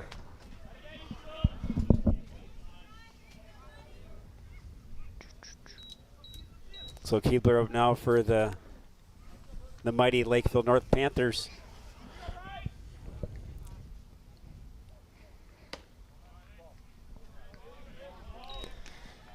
Now again, we talked about earlier in the broadcast, Eagan goes down to Lakeville North and visits their friendly compound, the Lakeville North Panther Park, and they got throttled. So they had them come back to Wildcat Park, and in this kind of a grind, I don't, who knows what they're thinking, but I don't think they're thinking that. Yeah, no, absolutely. I mean, it's just like we said too. It's just it tells you the kind of the turnaround of the season, and with Eagan being a younger team, it makes sense that they maybe had a game or two like that early. Correct. And now that these guys have had, now you add in probably 40, 50 at bats for the young hitters. Pitchers now have already gotten out a couple more times on the mound. Now we're kind of seeing what their team actually can be, right, as a collective unit. So base runner now for Lakeville North. Keebler gets on, 1 out. Center fielder number 7, Alex Tobias.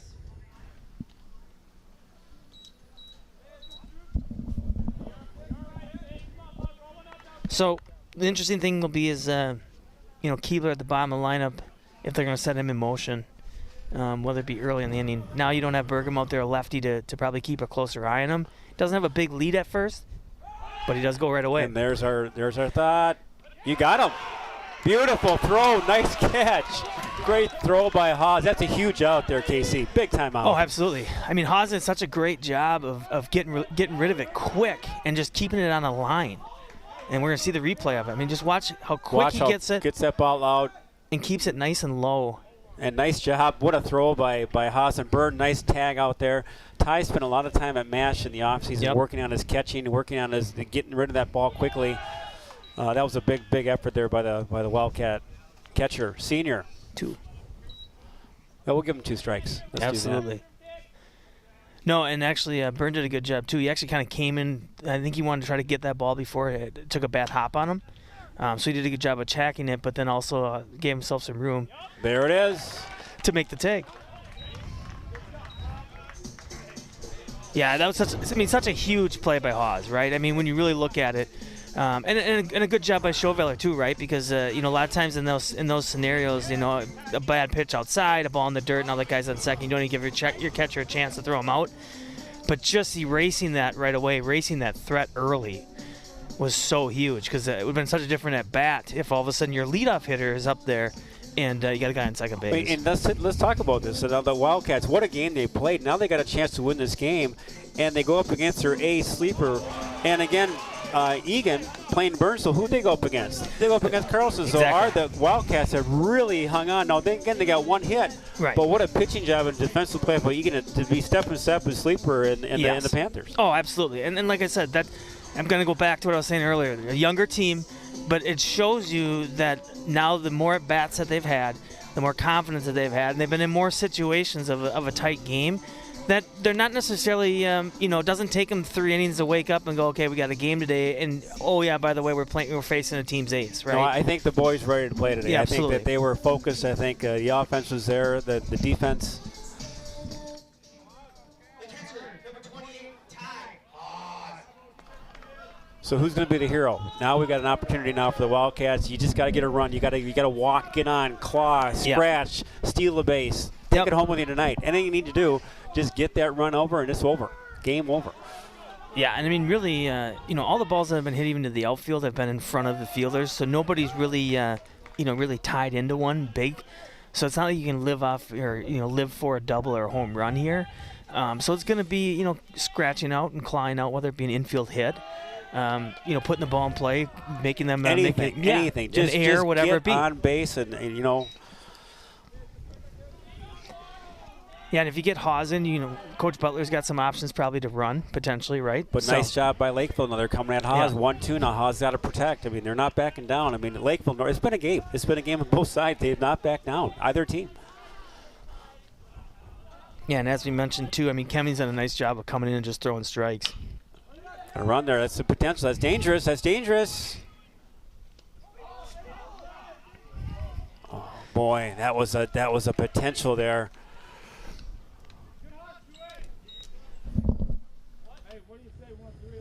Right fielder, number 13, Dan Henderson.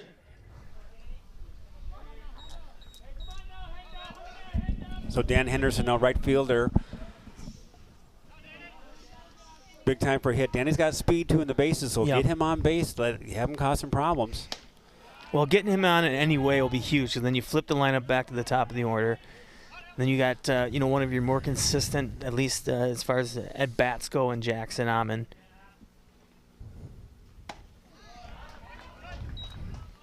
But as I mentioned, between these 2 innings, I think Kemming's maybe thrown 2 or 3 balls.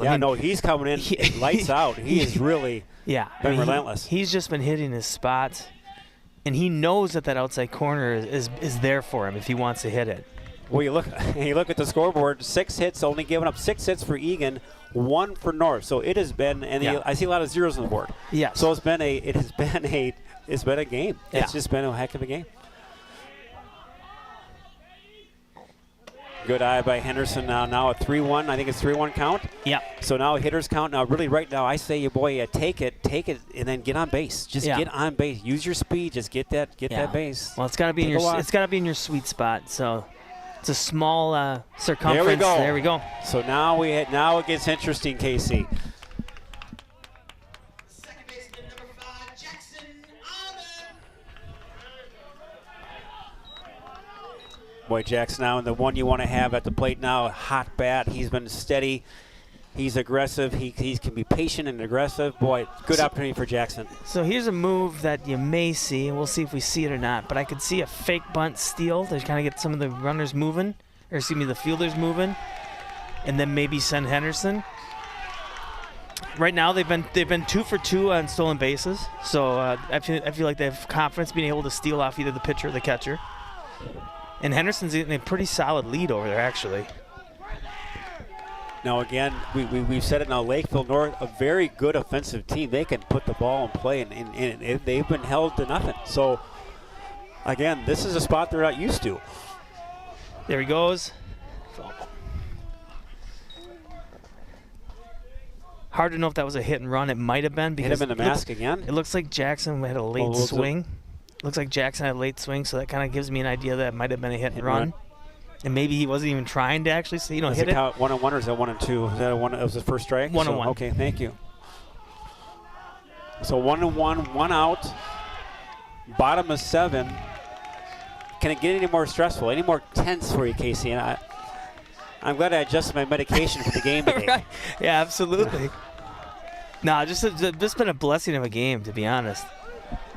So now 1 and 2. I mean, just high-level baseball.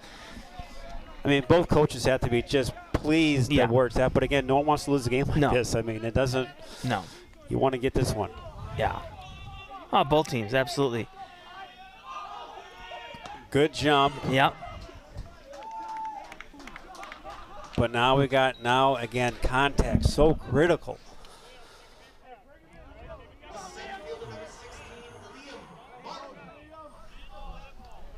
So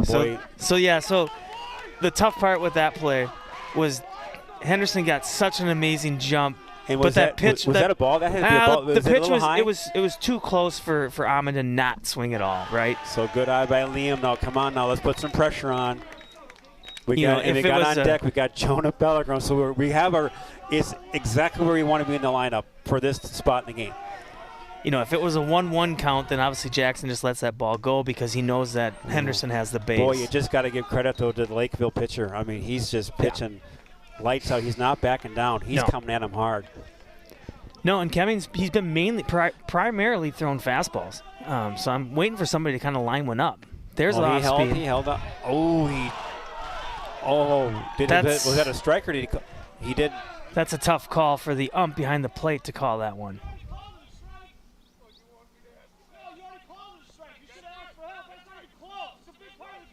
So yeah, that's a tough part because on a check swing, for the ump behind the plate to just be so definitive in calling that a strike and not ask for any help, right? Now does that, you just hope you don't.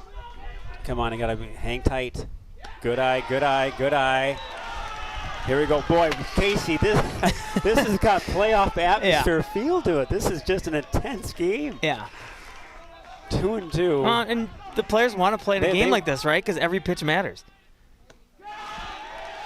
Oh, full count. 2 outs. Runners are running. Runner is running. So Henderson's going to go. I don't think they're going to send him. There's nobody at first. But you just got to. He'll get a good lead though. Good battle by Liam. Nice job. Get contact, boy.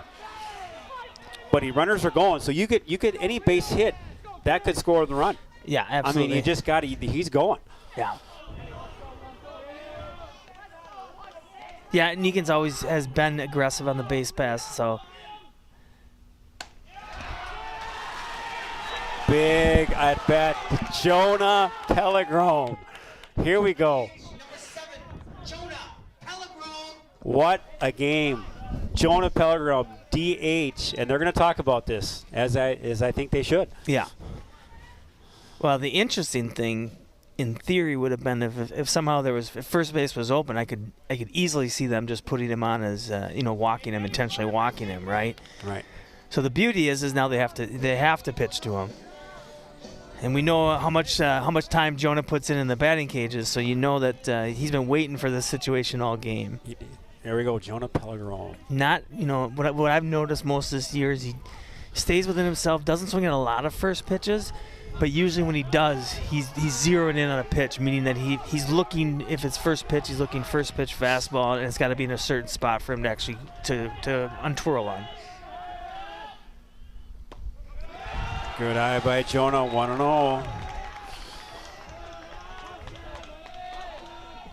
This is what you train for. This is what all those hours in the cages, all those hours of training, that comes down to a spot like this, you're there.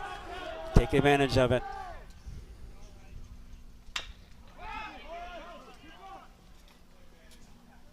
Doesn't get the hop that he wanted. Doesn't get the hop that he wanted. Question is, are we going to have enough light for extra innings? Because since it's been dark already today.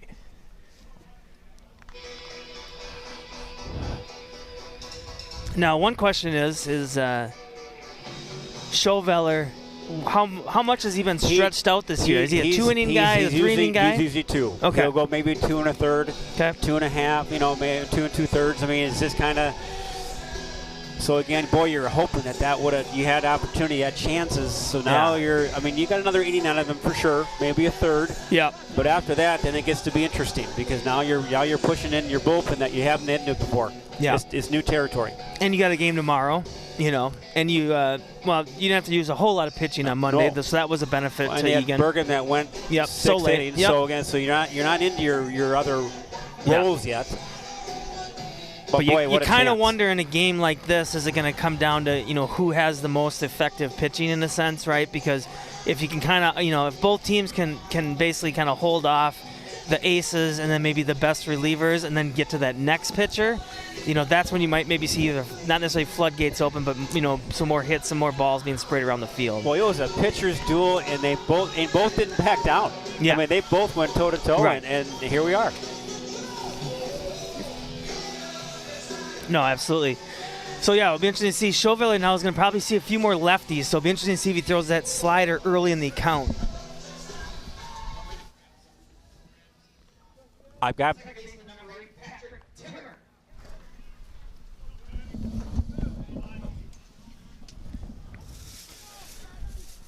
So Timmer's the second hitter. Okay. Is the second hitter for their lineup. As a lefty here. And Chauville doesn't back away from throwing that slider early on in the count.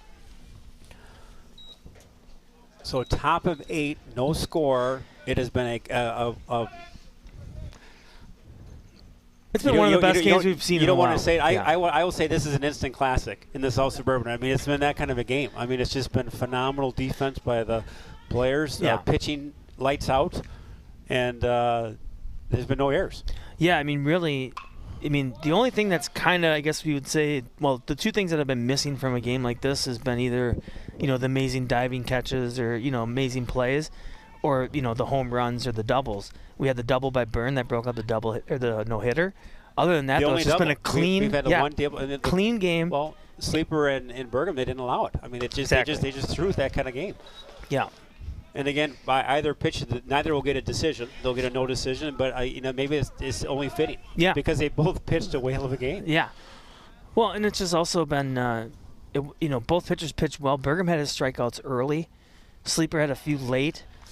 But it hasn't been necessarily an overpowering performance by both pitchers where it was, 10 strikeouts to 9 strikeouts, right? I mean, the hitters are having good at-bats. It's just they're not able to square it up. Right. And this is obviously a huge pitch here. You don't want to give up that leadoff walk. Good pitch. Beautiful. So again, boy, 1 out.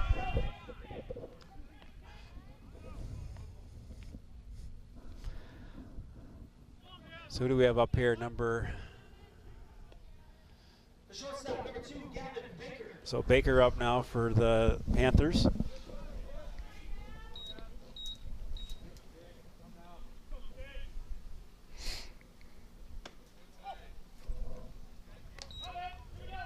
So Scoviller looking well again into his second inning of relief. Yep, and I like what they're changing up the cadence. They're not going slider first pitch every time. So nice But then they pitch come there back by to him. it. It's some people would maybe call that pitch a slurve, kind of a combination of a curveball and a slider. That's more of your. Oh, that came yeah. in too. That came in way more than the duck and. That's more of your traditional Duck and curveball. dive, right. Yeah, that's more of your like 10 to 4 on the clock curveball, whereas the slurve a lot of times is like a 9 to 3 kind of a cross bite. Good pitch by Scoviller there. Count now 2-2, 1 out. So top of 8. With all the off speed, probably good chance that maybe they're setting up for either fastball outside corner. Want to keep it low. Goes back to the slider. Nice job there by Downs. Good pitch by Scoviller. 2 outs, so huge 2 outs now. Again, we just to get out of this inning, no runs, and then put the pressure back on Lakeville. Ryan Sleeper.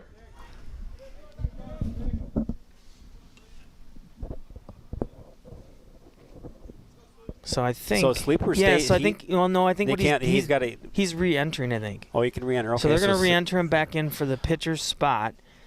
That's why I didn't announce. That's why I didn't announce a position, because obviously we knew that he pitched, but then he came out of the game. So So Sleeper, I bet it's nice to glad that Bergam's out of this game. yeah, absolutely. Because those two went back and forth, and it wasn't.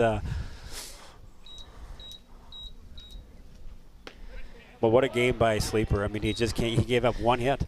Yeah. You know, one hit, and then. But again, Eagan, boy, had their chances in that and just could not get that contact. Well, it shows you how tight this game is. Sleeper left the game pitching and With basically one didn't even miss a slot in the batting order, right? Because it was mow him down 1-2-3 1-2-3 type of innings, and he just comes back in his natural spot. They're going to re-enter him in. And the tightness of the game, we saw both coaches go out to the mound early in the game over a missed signal or whatever it was, and that was the.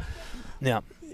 You got a sense at that point that these coaches knew that there is not any room for an error. If we don't have everything in sync 100%, it could be the game.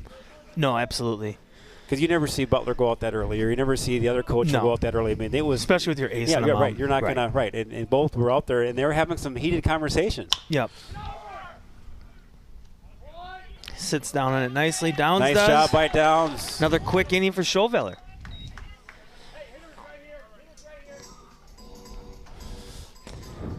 So, as we talked about Sleeper, and we see this here, replay. Nice job by Schoveller there. Yeah. Beautiful effort. Good job by Downs. He'll just take it himself. So good 2 innings of relief by Schoveller. Now it's up to the offense. Get a base runner. Get something going here. So that's what we were talking about. How obviously Sleeper was happy to see that Burgum was out of the game because now you don't have to go lefty anymore. But the interesting thing with the way that Schoveller pitches is having a guy that throws that slurve and that slider and actually can pinpoint it it's just as effective as a lefty as throwing that curveball away, because that slider was coming straight into him, and that's why he just pounded into the ground. So that matchup worked out, even though it was righty versus lefty. So again, pressure on Lakeville. I mean, you get a run here, it's over. So you just got to get on base, claw yourself on base. Yeah, now we got Alex Tobias. So it looks like the center fielder is going to move into pitch. Okay. I don't see Sleeper out in the field. So obviously they made some changes. Okay. Maybe they moved the pitcher out to the outfield. So you and I talked about this, Casey. They're going to have to. You're going to have to be going into different spots here. So now you get after this inning. If you can't get a run, you're going to be going in your bullpen a little more than usually you ever had to do. So now it gets to be real creative. Who's got the arms? Yeah. No, absolutely. And not only who has the arms, but who's able to throw strikes early in the count. Because what we've seen throughout this game, and it's been a masterful game on the pitching side of things, is both teams have been able to dictate the at-bats by throwing early strikes early and often, and then now they can set up whatever off-speed or fastball they want to pitch.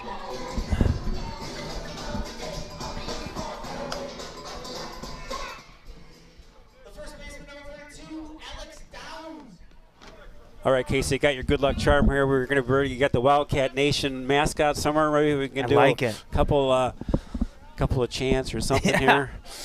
We want to get that Wildcat theme song rolling after a win here. It's all queued up, Casey. Absolutely. It's all queued up. Get out, get out, get out. Long run. Runs out of real estate. So nice, fortunate there. But a good sign by Downs.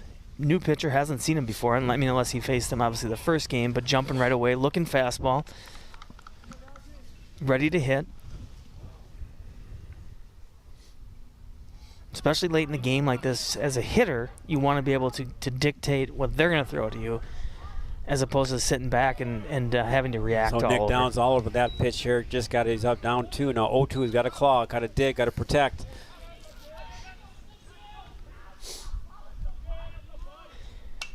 Nice job by Downs. Make Tobias throw now. And again, we're all appreciative that we get to watch extra baseball here tonight. Such fine weather, nice and sunny. Yeah, absolutely. 75 degrees. I think this is gentle breeze. The most light we've had all day. And yeah, gets him on the chain off speed. So Downs is out. 1 down.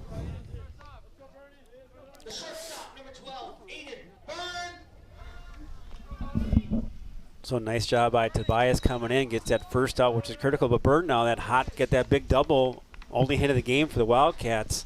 And think about that. You say only hit of the game for the Wildcats, and look at the score. It's 0-0. I mean, what a... Well, and not only was it the only hit, it was their best scoring chance, because by having that hit, they had second and third with nobody out. Nobody out. One out, excuse me. Right, 1 out. But, so yeah, it was one hit, but it was such a huge hit that... that could have been the game right there. So Sleeper pitches a 1 hit, then Burgum pitches a 6-hit game, and he spreads it out. And a lot of strikeouts, very little walks, maybe 1 or 2. I mean, both pitchers, again, phenomenal. Yeah. And on the second hit now for Byrne. That's huge. He's got speed. He's got speed. So huge opportunity here for the Wildcats. Aiden Byrne, second hit of the game.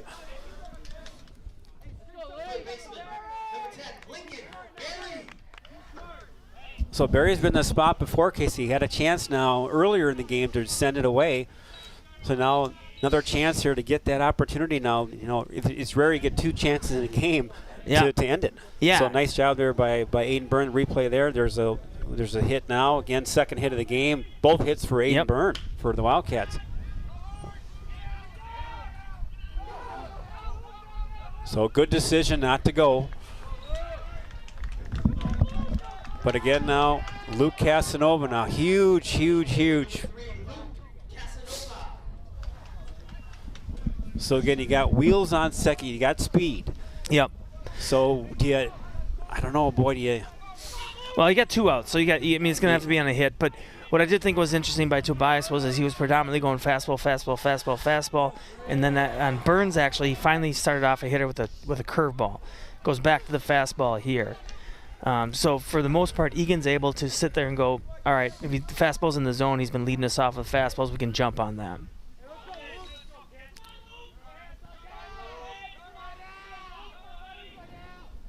So good eye by Luke. Boy, pressure cooker here. Count. One thing you'll see here too is, second baseman obviously has to play close attention to Byrne, right? Because you want to keep him close, because then on a base hit, you give your outfielder a chance. You got that He's got a huge there. hole over there. And that's got to really hurt. And not only any day, but especially today. Nice cold day. No, we got that gentle breeze, 75 off the shore. You got the ocean waves coming in, right? Gentle. Right. I think San Diego I saw was 78 degrees. You had a little gentle breeze off the ocean there. Yeah, absolutely. Count 2-1. But if he could do some backside hitting here, he's got a big hole. Good eye, boy. That was a real take. Boy, I would sit there for a while, sit there for a couple days, hold that, get a cup of coffee, and just really look at that again. What 3-1. What scares you as a coach is that umpire just kept looking at it. So no call. Right. What does that mean? Well, yeah. So 3-1, hitters count. Boy. Yeah, probably going to a fastball here for Tobias. He does. Oh, that was 3-2. All right, so. I was a little bit behind there. The excitement got to me. And we move on to the 9th. Playing Major League Baseball today. Thank goodness, because the weather is conducive to that. Again, hats off to the camera crew, ETV. Yes. Again, I think Josh Sibley's up for a couple rounds of coffee and cocoa and lattes on Sibley. It's about ETV crew doing a nice job. Again, the elements aren't ideal. New cameras, new truck they're testing out. Excellent feed. Good feed, good. Yeah. They're making the announcers look good, which is a hard job to do. Doing a nice job. And now we'll see how Chauveler does. Now this is he doesn't stretch him out, right? He's gonna this is his 3rd inning in, so usually that he'll get a 3rd, and hopefully he gets all through it. Yeah. But this will be a stretch now for him. Really isn't anybody warming up yet, so I think they want to see if he can go through this 3rd and then get somebody a clean inning to start. It just you have to have a different mentality as a relief pitcher to be able to come in the middle of an inning with guys on base. You know what I mean? And most of the guys now will start it no matter what, whether there's nobody on or guys on base from the stretch anyways. But it's just starting with a clean inning it's such you put yourself with more ease, obviously. So then you can attack the hitters the way you want to instead of being a little more passive.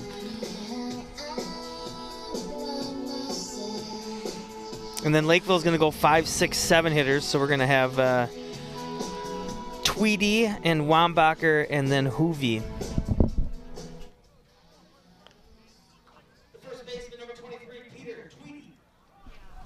So Peter Tweedy. Number 23? Yep. So Chauveler has obviously been really effective with that slider / slurve. And he's going to be slurve ball. And he's going to be facing some righties. So there we see it again. There it is. Is that in the dictionary? The slurve? Is that an official word? Is that a Casey term? It's not my term. It's just it's more of a baseball term, right? It's when the slider doesn't cut as sharp as it does and the curveball doesn't drop as hard as it does. Nice pitch. But Again, still as effective as what you want it to be. Again, thanks to the ETP crew for being here. I think we're also live on YouTube on their account. If you're watching the game, we welcome you here. It's been a gem all day. What a game. Top of 9, no score. Two teams battling to climb up to the top of the South Suburban Conference. Lakeville North 6-3, right behind Eastview. Both Prior Lake and Eagan. Prior Lake 6-3, Eagan 5-5. So a huge game for both teams.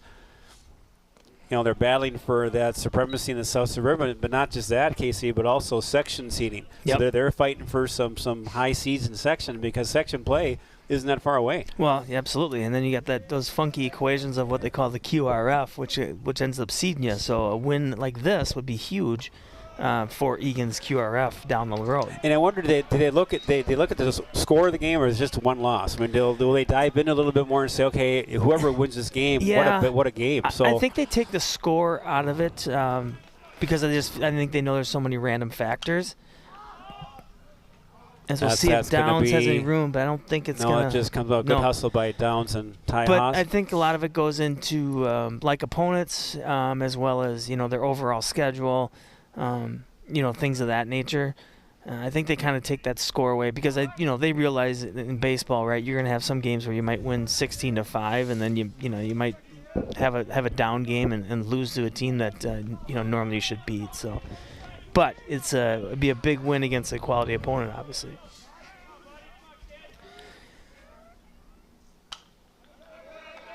Chauville doing an excellent job. You're not giving in. You never want to, no matter what the score is, but especially in a game like this, you don't want to give up a leadoff walk, right? Because that just opens things up for a bunt to move over to second. And then now Lakeville's able to put the pressure on Eagan as opposed to Eagan which they haven't playing done freely. Yet in extra innings. It's been mainly Eagan putting the pressure on them. Exactly. Good pitch by Scoville there. So great job. So 1 out, key critical, 1 first out here on top of the 9th. Yeah, huge pitch coming back. Looks like he either took some off his fastball or that was a changeup there. I'm guessing that Tweety was looking that slider slurve that he just threw in here now for a strike. Nice pitch there again. Boy, so different pitching than Bergman. That's the joy of it when you got two different pitchers that can come at you. Hitters are all confused now. Yeah, absolutely. Yeah, and coaches obviously realize that, right? And they a lot of times are going to set up their rotation and then also like pair the reliever with them, right? So if you have a hard throwing starter, you want to bring in maybe not necessarily a junk baller, but somebody that's not going to throw as hard to really knock off their timing. And Ryan's done that all year. I mean, he's really come in a nice position to come in the relief in the latter innings of a game and done very, very well.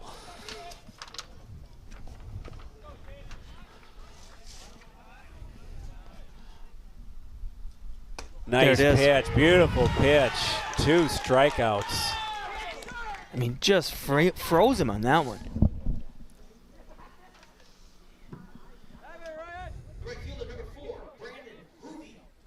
So again, both teams, boy, you just want to get out of this thing, get this thing done at 9. You start looking 10, 11. You don't know now. It's uncharted territory for Arms. No, absolutely. Well, and what we've talked about is the light factor as this game keeps going, and then I'm sure that Lakeville's got games tomorrow. As does Eagan. Eagan has to play Eastview tomorrow. So, if they can, stay away from using too many guys, because otherwise what that's going to do is that's going to put a lot of pressure on your starter tomorrow to have him go for sure 5, 6, maybe 7, yeah, right? Bullpen pressure is big time. Yeah. Absolutely. Nice pitch again, really working that zone, working that inside corner. The way he's been rolling, I mean, we're hoping he doesn't have to go for a 4th inning, but he could maybe go for another. And if he does that, it'd be the first of the year. And again, we're in territory that doesn't happen often. Gets his glove on just enough, directs it right to Byrne. Nice job by Dern. But just a smooth inning by Chauveller. I mean, really had command of that slurve. I'm gonna keep calling it. Yeah, maybe I'll talk to him after the game and ask him what he would prefer to be called. But it just has the look of a slurve to me because it's not the deep diving curveball that's going to bite down to somebody's knees, but it crosses the plate nice.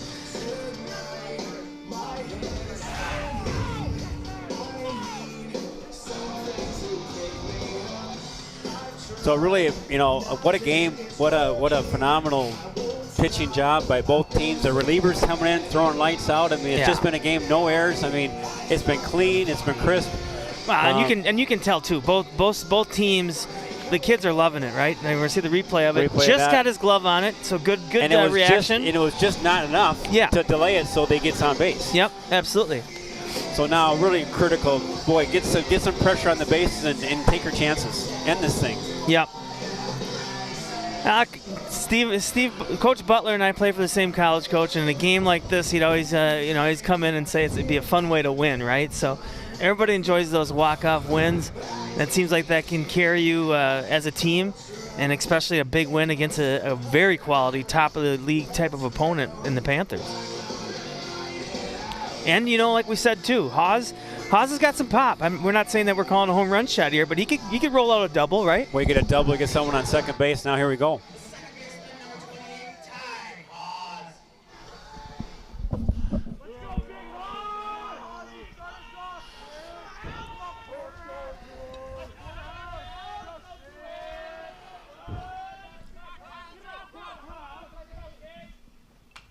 Yeah, I was just about to say that Haas is what we've seen at least is a good fastball hitter, and you can tell he was doing his homework because Tobias has been throwing primarily first pitch fastballs, and Haas was right on that one.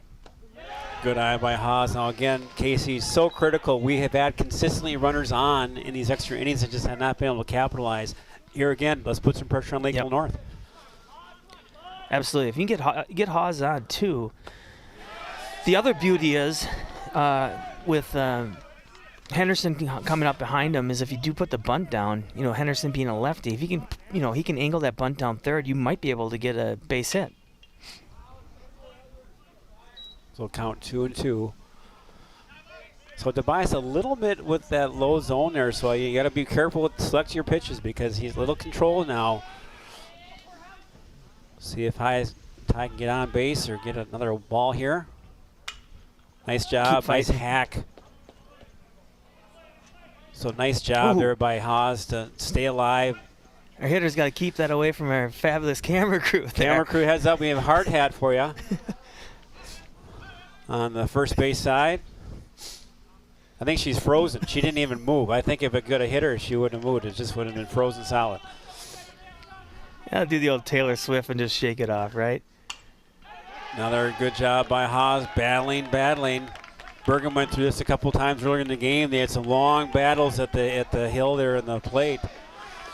And, obviously we've spent plenty of time talking about the amazing pitching performances by the two aces and the two starters, but we have to keep mentioning that these relievers for both teams. Oh, they've been lights out. They've been coming in. I mean, they haven't given up. I mean, Skolbutter's come in and has pitched 3 innings of scoreless ball. Yeah. And I think, as you are a fan of high school sports and you watch a lot of high school sports, you don't really want to, even when you're rooting for a team, you'd rather see a team win it and earn it than have somebody crumble, right. in the pressure. And I think that's kind of the beauty that we're seeing is both teams are really coming out and playing. There's heck of a play. What a play. Yeah. Wambacher just took one step, took a dive, and just vacuumed it up in his glove. Great hit by Ty Haas there. For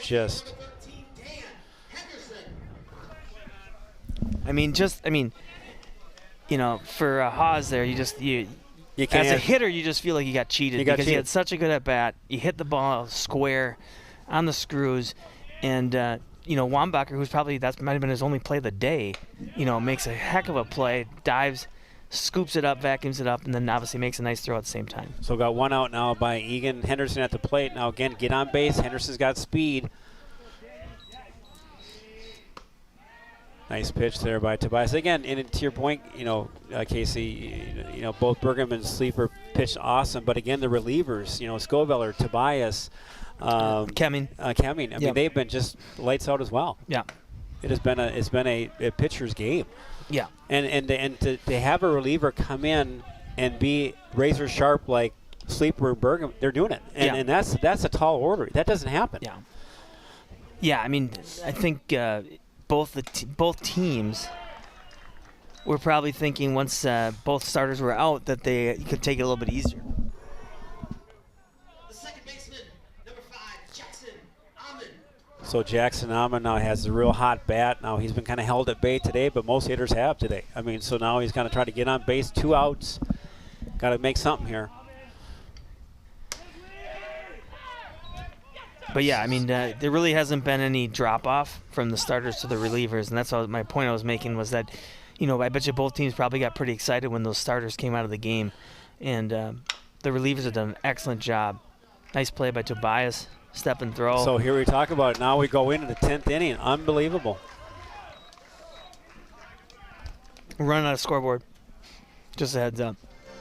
Do we cancel the game if we run on a scoreboard? How No. that works? I haven't really been put in that position, but we'll figure it out. So who's going on for pitching? I don't know. Right, this will be the first that Ryan's on if his 4 innings he's pitching. Yeah, they did have. I can't see who's warming up down there. If Chauveller's pitching, he's coming out for a 4th. Yep. Okay, this is his first. This will be his first. They have. I think they have. I believe it'd be either Derek Hansen or Sam Oliver. Looks like they're warming up down on the other end. And we really haven't seen much on Lakeville. They don't believe in bullpens. They just get you out there. No, they're just using guys from the field. Yeah, they hey, just you're up. grab the ball and throw. So Oliver looks like Oliver's warming up now for the Wildcats, number 22. Yep. And let's see if I'm correct. Did he start the game last Friday against Rosemount? He did. He Yeah. did. Yes. Yep. Senior, so he's had enough days rest. Senior and so right-hander, so he'll be ready to go. Yep.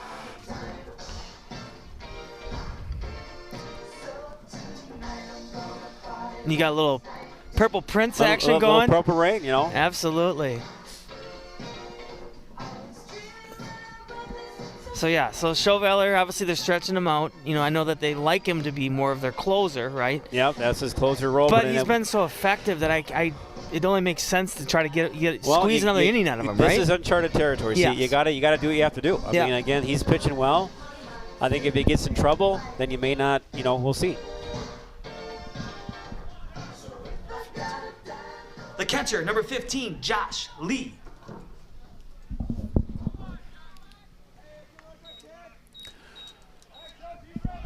So Josh Lee at the plate now for the Panthers of Lakeville North. Again, top of the 10th. Instant classic we're watching here before us, KC. No score. Yeah, Lakeville's going to go there 8-9 and then get to the top of the lineup. So obviously, Chauveller, you want to make sure that you capitalize, take care of business, so that way you don't have a threat once they roll over to the top. I think looks like Lakeville's going to probably bring in a pinch hitter as the next batter, Maleka.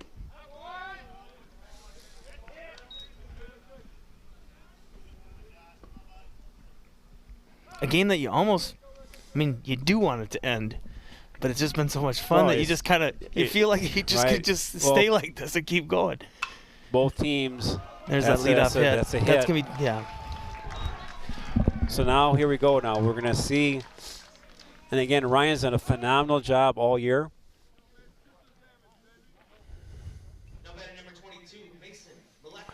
So Ryan's done a great job, Casey, all year as a closer, reliever. But we're in uncharted territory for him. This is his 4th inning now. He's 3 1/3 right now going in, and they're going to have a pitch runner. So again, we'll see how the coaching staff.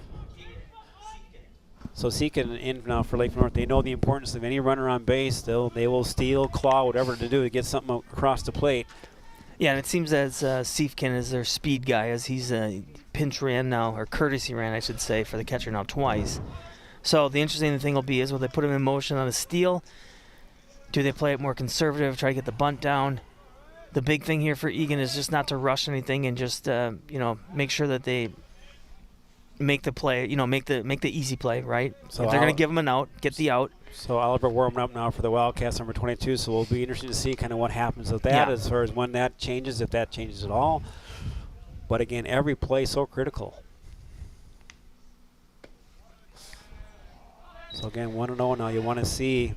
The only, the one thing I guess if Coach Market for Lakeville, if he's considering the steal, the one thing he does have in his favor is Chauveler does throw a lot of off speed. So if you're picking the right pitch, running on a slider, maybe catching something in the dirt. So 2-0. So now it'll be interesting now as we get a little deeper in the count. This is where you start to see things happen when your relievers and your closers coming in for extended periods of time. They're not used to that, so now we'll see who's got that.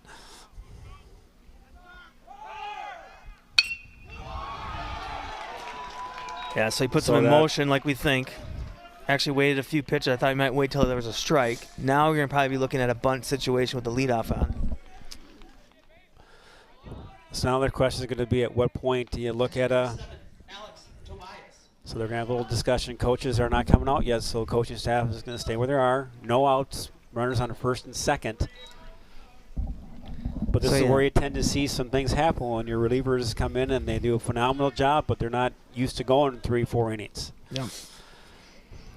So that was just strictly a pinch hit there by Maleka because they actually bring Keebler back in to run. So he re-enters in. So here comes, I think, Coach Buski, I believe. Yep. So pitching coach for the Wildcats. And, not only is this an important time for Coach Buski to talk to his pitcher and actually and Haas as well to game plan how they want to the sequence of pitches. The big thing here though is the communication via your infield, right? Because more than likely you're going to see a bunt by your leadoff hitter Tobias. You might even see a fake bunt. So people got to be moving. People got to be covering up the bases, also backing up bases. If it's a fake bunt, that's going to mean that. Well, the pitcher's actually going to have to cover the third baseline. So your third baseman should still stay home. So you shouldn't worry about maybe a steal on the back end by the pinch runner. At the same time, it's going to be getting the out. And communication is key because a lot of times what you'll see is there'll be a hard bunt. And if there isn't the communication, the pitcher will get it. He'll take a look to third. By the time he turns around, goes to first, now you got bases loaded, right? So it's just getting the out and setting yourself up. Get the out, set yourself up, get in good position to get out of this. The one thing I will say, though, is that with his off speed, it might not be the easiest to bunt. So be careful if you're Lakeville because he squares the bunt. We might see a little pop-up action. And when you see a little pop-up bunt and the runners get a little too antsy, that's when you see some double plays happen. So with no outs also, Casey, how aggressive do you be at the bases? You've got no outs. You want to be safe. I mean, nobody out. You're in good position here to score a run. You don't want to be overrunning bases. You just want to go kind of station to station is probably the safest play, especially since you got your 2 and 3 hitters coming up behind.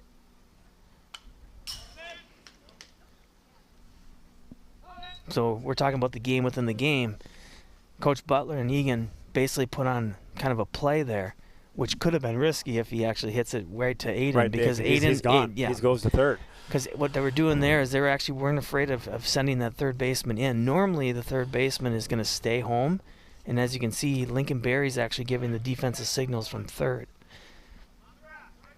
So lots of strategy going on right now. No outs, runners on first and second, looking for a bunt. There's that pop-up. Check that. Boy, that's just an unfortunate location of that pop-up off of a bunt. That would have been a huge out.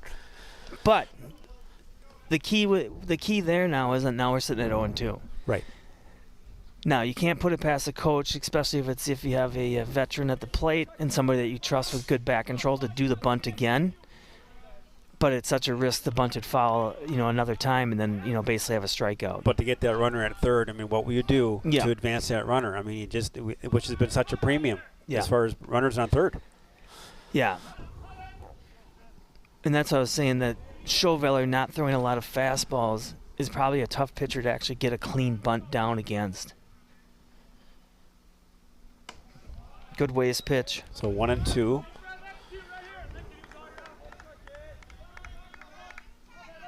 Now, one thing that's missing from the game, if I want to put on my Nostradamus hat, is a triple play.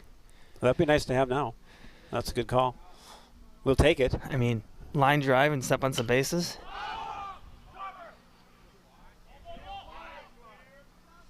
So big out there, big out, 1 out. So still players on first and second. the second baseman, number 8, Patrick Timmer. So Timmer's up now for the Panthers. Timmer top, second in the order, so they're top of the lineup now. Ryan's going at him hard, throwing well. Huge out. Not that that takes away the bunt, but more than likely, Timmer's going to be swinging away here.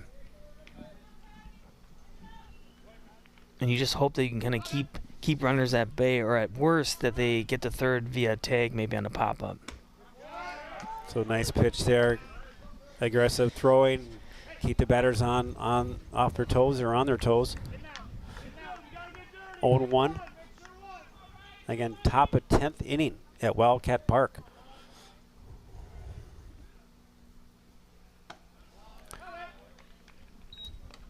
Two teams battling to climb up that leaderboard of the South Suburban. Again, Eagan 5-5, Lakeville North 6-3. So critical game for both teams.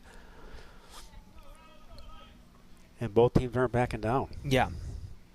Yeah, Coach Market said they had 4 games this week, so, a huge game for Lakeville as well, as I'm sure they have games tomorrow and Friday, or maybe this is their 3rd game of the week. So, I mean, if this is their 3rd game of the week, that probably has something to say with Tobias probably trying to ride him as much as they can on the mound. You probably just don't have a lot of relievers available. Yeah, Eagan has a game tomorrow as well as North, and then I think North's got a game on Friday, but Eagan's got a game on Saturday. Yep. So, again, it's again, the baseball season, as we know it, is short and it's packed. Yeah, and you it's got compact. games, you don't have much time for practice. It's like once season starts, you go. Yep. So pitching is such a premium, and in games like this that you can't predict, you got to have arms. Yeah. Well, and this has been such a well-played game that the thing is whoever loses is it's just really gonna sting. Oh no.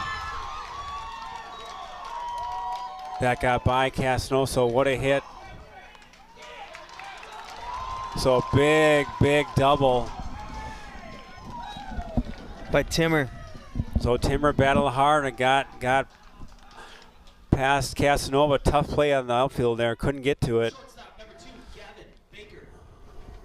So that's the first run of the game, folks, in the 10th inning. Yeah, and the wild thing is from that hit was it didn't really look like he really even got all of it, and there isn't really any wind. There's no wind. It wasn't like he sat back on it. It looked like the pitch was on a third on the outside. So now they're going to give the base. Here's your replay. Here's a replay there. Again, big hit there, double all the way. And there they come in for the rare first run of the game in the 10th inning. Yeah, Casanova had a good beat on it. It just he couldn't catch up to it. Had a great dive on it. So not sure what Coach Butler now, the Eagan staff, is talking about. So they're going to maybe do a pitching change? Well, I think I don't know if there was a technicality between doing a mound visit right after an intentional walk. So maybe. Nice job by Ryan. Good effort. We're going to switch it up. So as you mentioned, Chauvelli, that was his longest outing of the year. By far. Yeah. Wasn't like he ran out of gas by any means. It just, again, Ryan has been lights out all year. Yeah. He gets in there for an inning or two. And again, prior to this, it was about 2 1/3. So he pitched lights out. So Sam Oliver is a steady right-hander senior. Got some action against Rosemont recently, pitched real well, but a big spot here for Oliver now. Again, needless to say, you want to keep it to 1 run, and you can't get down by more than a run. Runs are at such a premium. Yeah. Well, I mean, so in a situation like this, you got bases loaded, right? So you're sitting there going, okay, how are we going to get the best outcome of getting out of the inning with no more runs, right? So what you're looking for now in this situation is you're looking for either a pitcher that has strikeout capability, right? So he can get a guy on his own, or a guy that's got enough off speed that maybe can induce that pop-up. A ground ball, yes. I mean, that's still obviously in play, but the percentages aren't always in your favor. So what you're wanting is a guy that can either has some heat or obviously can pinpoint pitches and get a strikeout so he can get that out for you. Pop-up is great too because pop-up in the infield keeps everybody at bay.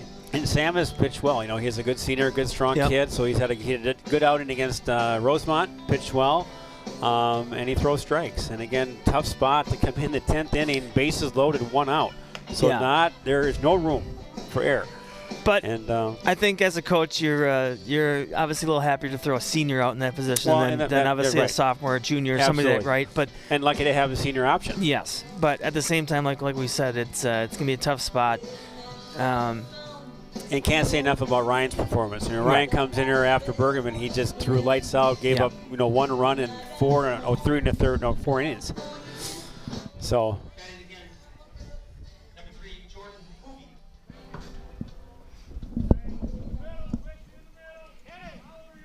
So big spot here, Casey. So what I'll say is interesting Wildcats. here. So Hoovie's batting in what would be Sleeper's position. So I mean, he's not necessarily the cleanup hitter.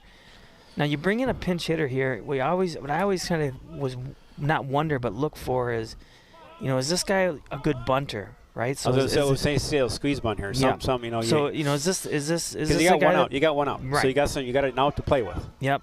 Or the other option is you're not bringing in probably a guy that you're looking to hit a double. You're bringing in a guy that you know is going to make contact. Good pitch by Oliver right at him. Now that's a big pitch by him. Get that first pitch of the game for him and gets a strike. Yeah, somebody that can handle their strike zone. Somebody that you have confidence in that's going to put the ball in play. Maybe a guy that's prone to hit some fly balls, right? Maybe get something to the outfield.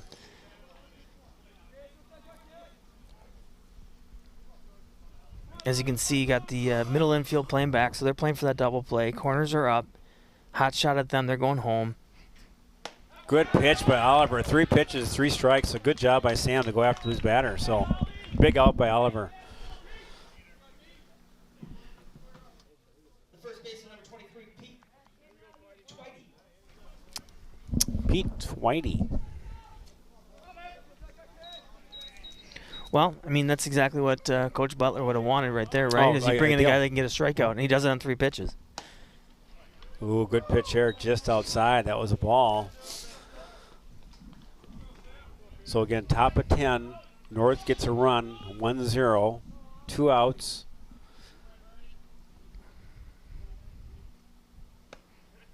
So, good pitch now, 1-1. If you get out of this jam, I get it that you're down 1-0 in a great game, but at the same time, you do have some momentum because you got another jam. You got base exactly. Hit, You had guys on second and third after a double. Their first extra base hit of the game. So nice job by Oliver keeping the hitters off balance. So again, now 1-2 counts in his favor. You're hopeful to get out of this thing with just 1 run allowed, and then you get in the bottom of 10th and get 2. Absolutely. Because you get the momentum, to your point. There'll be some big gusts of wind going out to left field come bottom of the 10th. Those gentle breezes off the Atlantic, right? Or Pacific, it'll do it. Exactly. Right? Or the Gulf. I'm sorry. Let's do the Gulf. Lake Michigan. Yeah. Yeah. Gentle breezes. As the sleet pounds my face. Nice job by Oliver. Huge effort. Yeah, and that's one thing I kind of noticed with Twitey all day is he kind of naturally has a little bit of a step out in his stride foot. So I kept waiting for pitchers to keep throwing him outside, and Oliver just takes advantage of that. Just off-speed curveball outside. He wasn't ready for it. And kind of, they call that stepping in the bucket. Look how far out his left foot is. And then just look at that drop on that curveball. Right. Great job by Oliver, though. Boy, comes in there and throws 2, gets 2 outs by strikeouts. He had to. Bases are loaded. What a job by Oliver. Yep. So Eagan's going to bring up their 2, 3, 4 hitters. So, in a game like this, the one thing you're fortunate about is you do have your meat of your lineup coming up. Martin's got some speed, so if they can get Martin on, then you got Pellegrom up. And there's a lonely spot past that 307 sign in right field that's waiting to get a home run ball. Yeah, there's some lonely at plate crosses for the Wildcats. We got to get a runner or 2 across that plate. Yeah, absolutely. So Tobias is going to come out. I think this would be his 3rd inning, I believe. So I'm sure this is kind of an unusual role for him too, pitching this deep into a game. Right. He didn't have to warm up a lot because he came straight from shortstop, he came from center field, so he was in the game.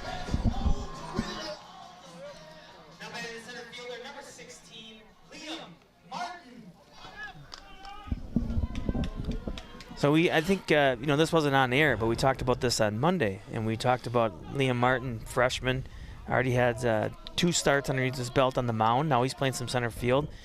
The interesting thing is, and even just in one game, a game like this, a freshman grows up and all of a sudden becomes a sophomore after this game because he just put it into so many different pressure-filled positions. And you think of the at-bats that he's came up in, throughout this game. Yeah, he's had some nice at-bats. I think the team has played both teams. Yeah. Casey, it's been a phenomenal game. Well, there's still no errors on the board. And, and we don't want, it's not like we're calling to see errors by any means. So, that was a late strike, so 2-1. Yeah, it looked high end out, but, he's been there for the most part. He's been consistent. He's had a big zone all day. That can't be there, so. So that's a 3-1. So now, Liam, you want to really make it, got to be good. I just get a little worried because, sometimes he just stares at the He'll outside then pitch like it's a steak that he's ready to devour, right? He just wants to look at it. Get there. Ooh, big dig. Out's a big one, Casey. Yeah. The first outs are tough. Heck of a play by Baker. It was a nice dig when he charged it. Number 7, Jonah Pellegrom. So Jonah now up big time spot for Jonah again. Good hitter, good contact hitter. We'll watch this replay. Nice job there by Liam. Just about beat it out. But a good play. Just didn't hit it square. I mean, you just kind of got it, hit on the top side of the bat, grounded into the dirt. So good cut by Jonah, just foul there. But Baker does a nice job because that's a prime example of a play there. If he waits for that second bounce, A, Martin's going to potentially beat that throw, but B, he's going to probably get that bad hop. So he went and attacked it before he got a bad hop. Ooh, oh, man. That's an umpire that's cold and hungry. I think so. I think so. I mean, the crew's been a nice job of the whole game. Oh yeah. But it's been that was a toughie. Yeah. Wow. The thing is, on an off-speed pitch that's already outside, it's where did that ball break when it got even remotely close to the plate? So that's the one where you kind of go, yeah, I don't think even when it broke, it actually hit the dish. Drop. That's going to drop. There we go. Double by Jonah, so huge at bat by Pellegrom. So Eagan stays alive. The first baseman, number 32, Nick Downs. So again, Eagan scratching, clawing there. They do not want to give this game up. May so have Downs. A pinch runner, but I think, nope, Coach Butler's going to keep Jonah in. Butler was just saying to get ready to run. Yep. Once hopefully Nick gets on, get ready. Yep. So again, pressure now being applied by the Cats. Only one out. The big thing for Jonah here is to get a good secondary lead off the base. Downs calls time just in time. Yeah. Now we're going to get a pinch runner. Number 8. Who's number 8? 8. Gage. No, Ty Gage. So nice job there by Jonah to get that double. Only the third hit of the game of the Wildcats. So here's another baseball anomaly, right? So Wildcats have 2 extra base hits, 2 doubles of their 3 hits, and yet still don't have a run on the board. Correct. And I would say that Lakeville's walked more. Yeah. Than Eagan. So, although Lakeville, early, Eagan had, I think, Sleeper had probably 3 to 4 walks in the first 3 innings, and then he calmed down. I think Bergen maybe had 1 or 2. I mean, I don't know. I mean, so it's been again both pitch well, but again, look at this. Lakeville's got 9 hits. Yeah. But it's been spread out. Yeah. Yeah. Well, I think even in Bergham's innings, I think there was only 1 inning that they maybe had. I think that they actually had 2 hits in an inning. That could be trouble. Tough play at third, though, here. Safe. Wow. Oh. Risky base running by Gage, but it works. It works. Risky base running. So now we'll get a runner for, who is that? What can we do? They'll do a pinch runner now for, I'm sure, for Downs. And Coach Butler's going, who do I have left in the bench? He's going, who's left? 15. And also, who's the warmest? Right. So that is Martinez, Tyler Martinez. Now line number 15, Tyler Martinez. So nice job by Nick down. So now here we go. Now a little pitching now. Lots of games in the game. Now, you can't fault Gage by any means on going on that ball. That's probably the right call. I know but- a lot of people would say, well, the ball's in front of you. You know, maybe you want to just sit and hold. Casey very aggressive because that's Absolutely. A play that you know 9 out of 10 he's out. Well, that's just it. The reason I was saying that wasn't necessarily a bad move by him is because he read that ball off the bat and it wasn't hit hard and it took that big, it took a big second hop. So when that ball was sitting up in the air, he thought, okay, I can outrun this. He probably thought, well, you know what, this fielder's going to come in and get it. He's going to try to get the out at first. So you put the pressure on them to make the play, and then obviously he gets underneath the tag. It's a risky play because, like you said, 80% of that time they're getting that out, and then you go, now we got a guy in first with 2 outs, and it's going to be tough for us to score.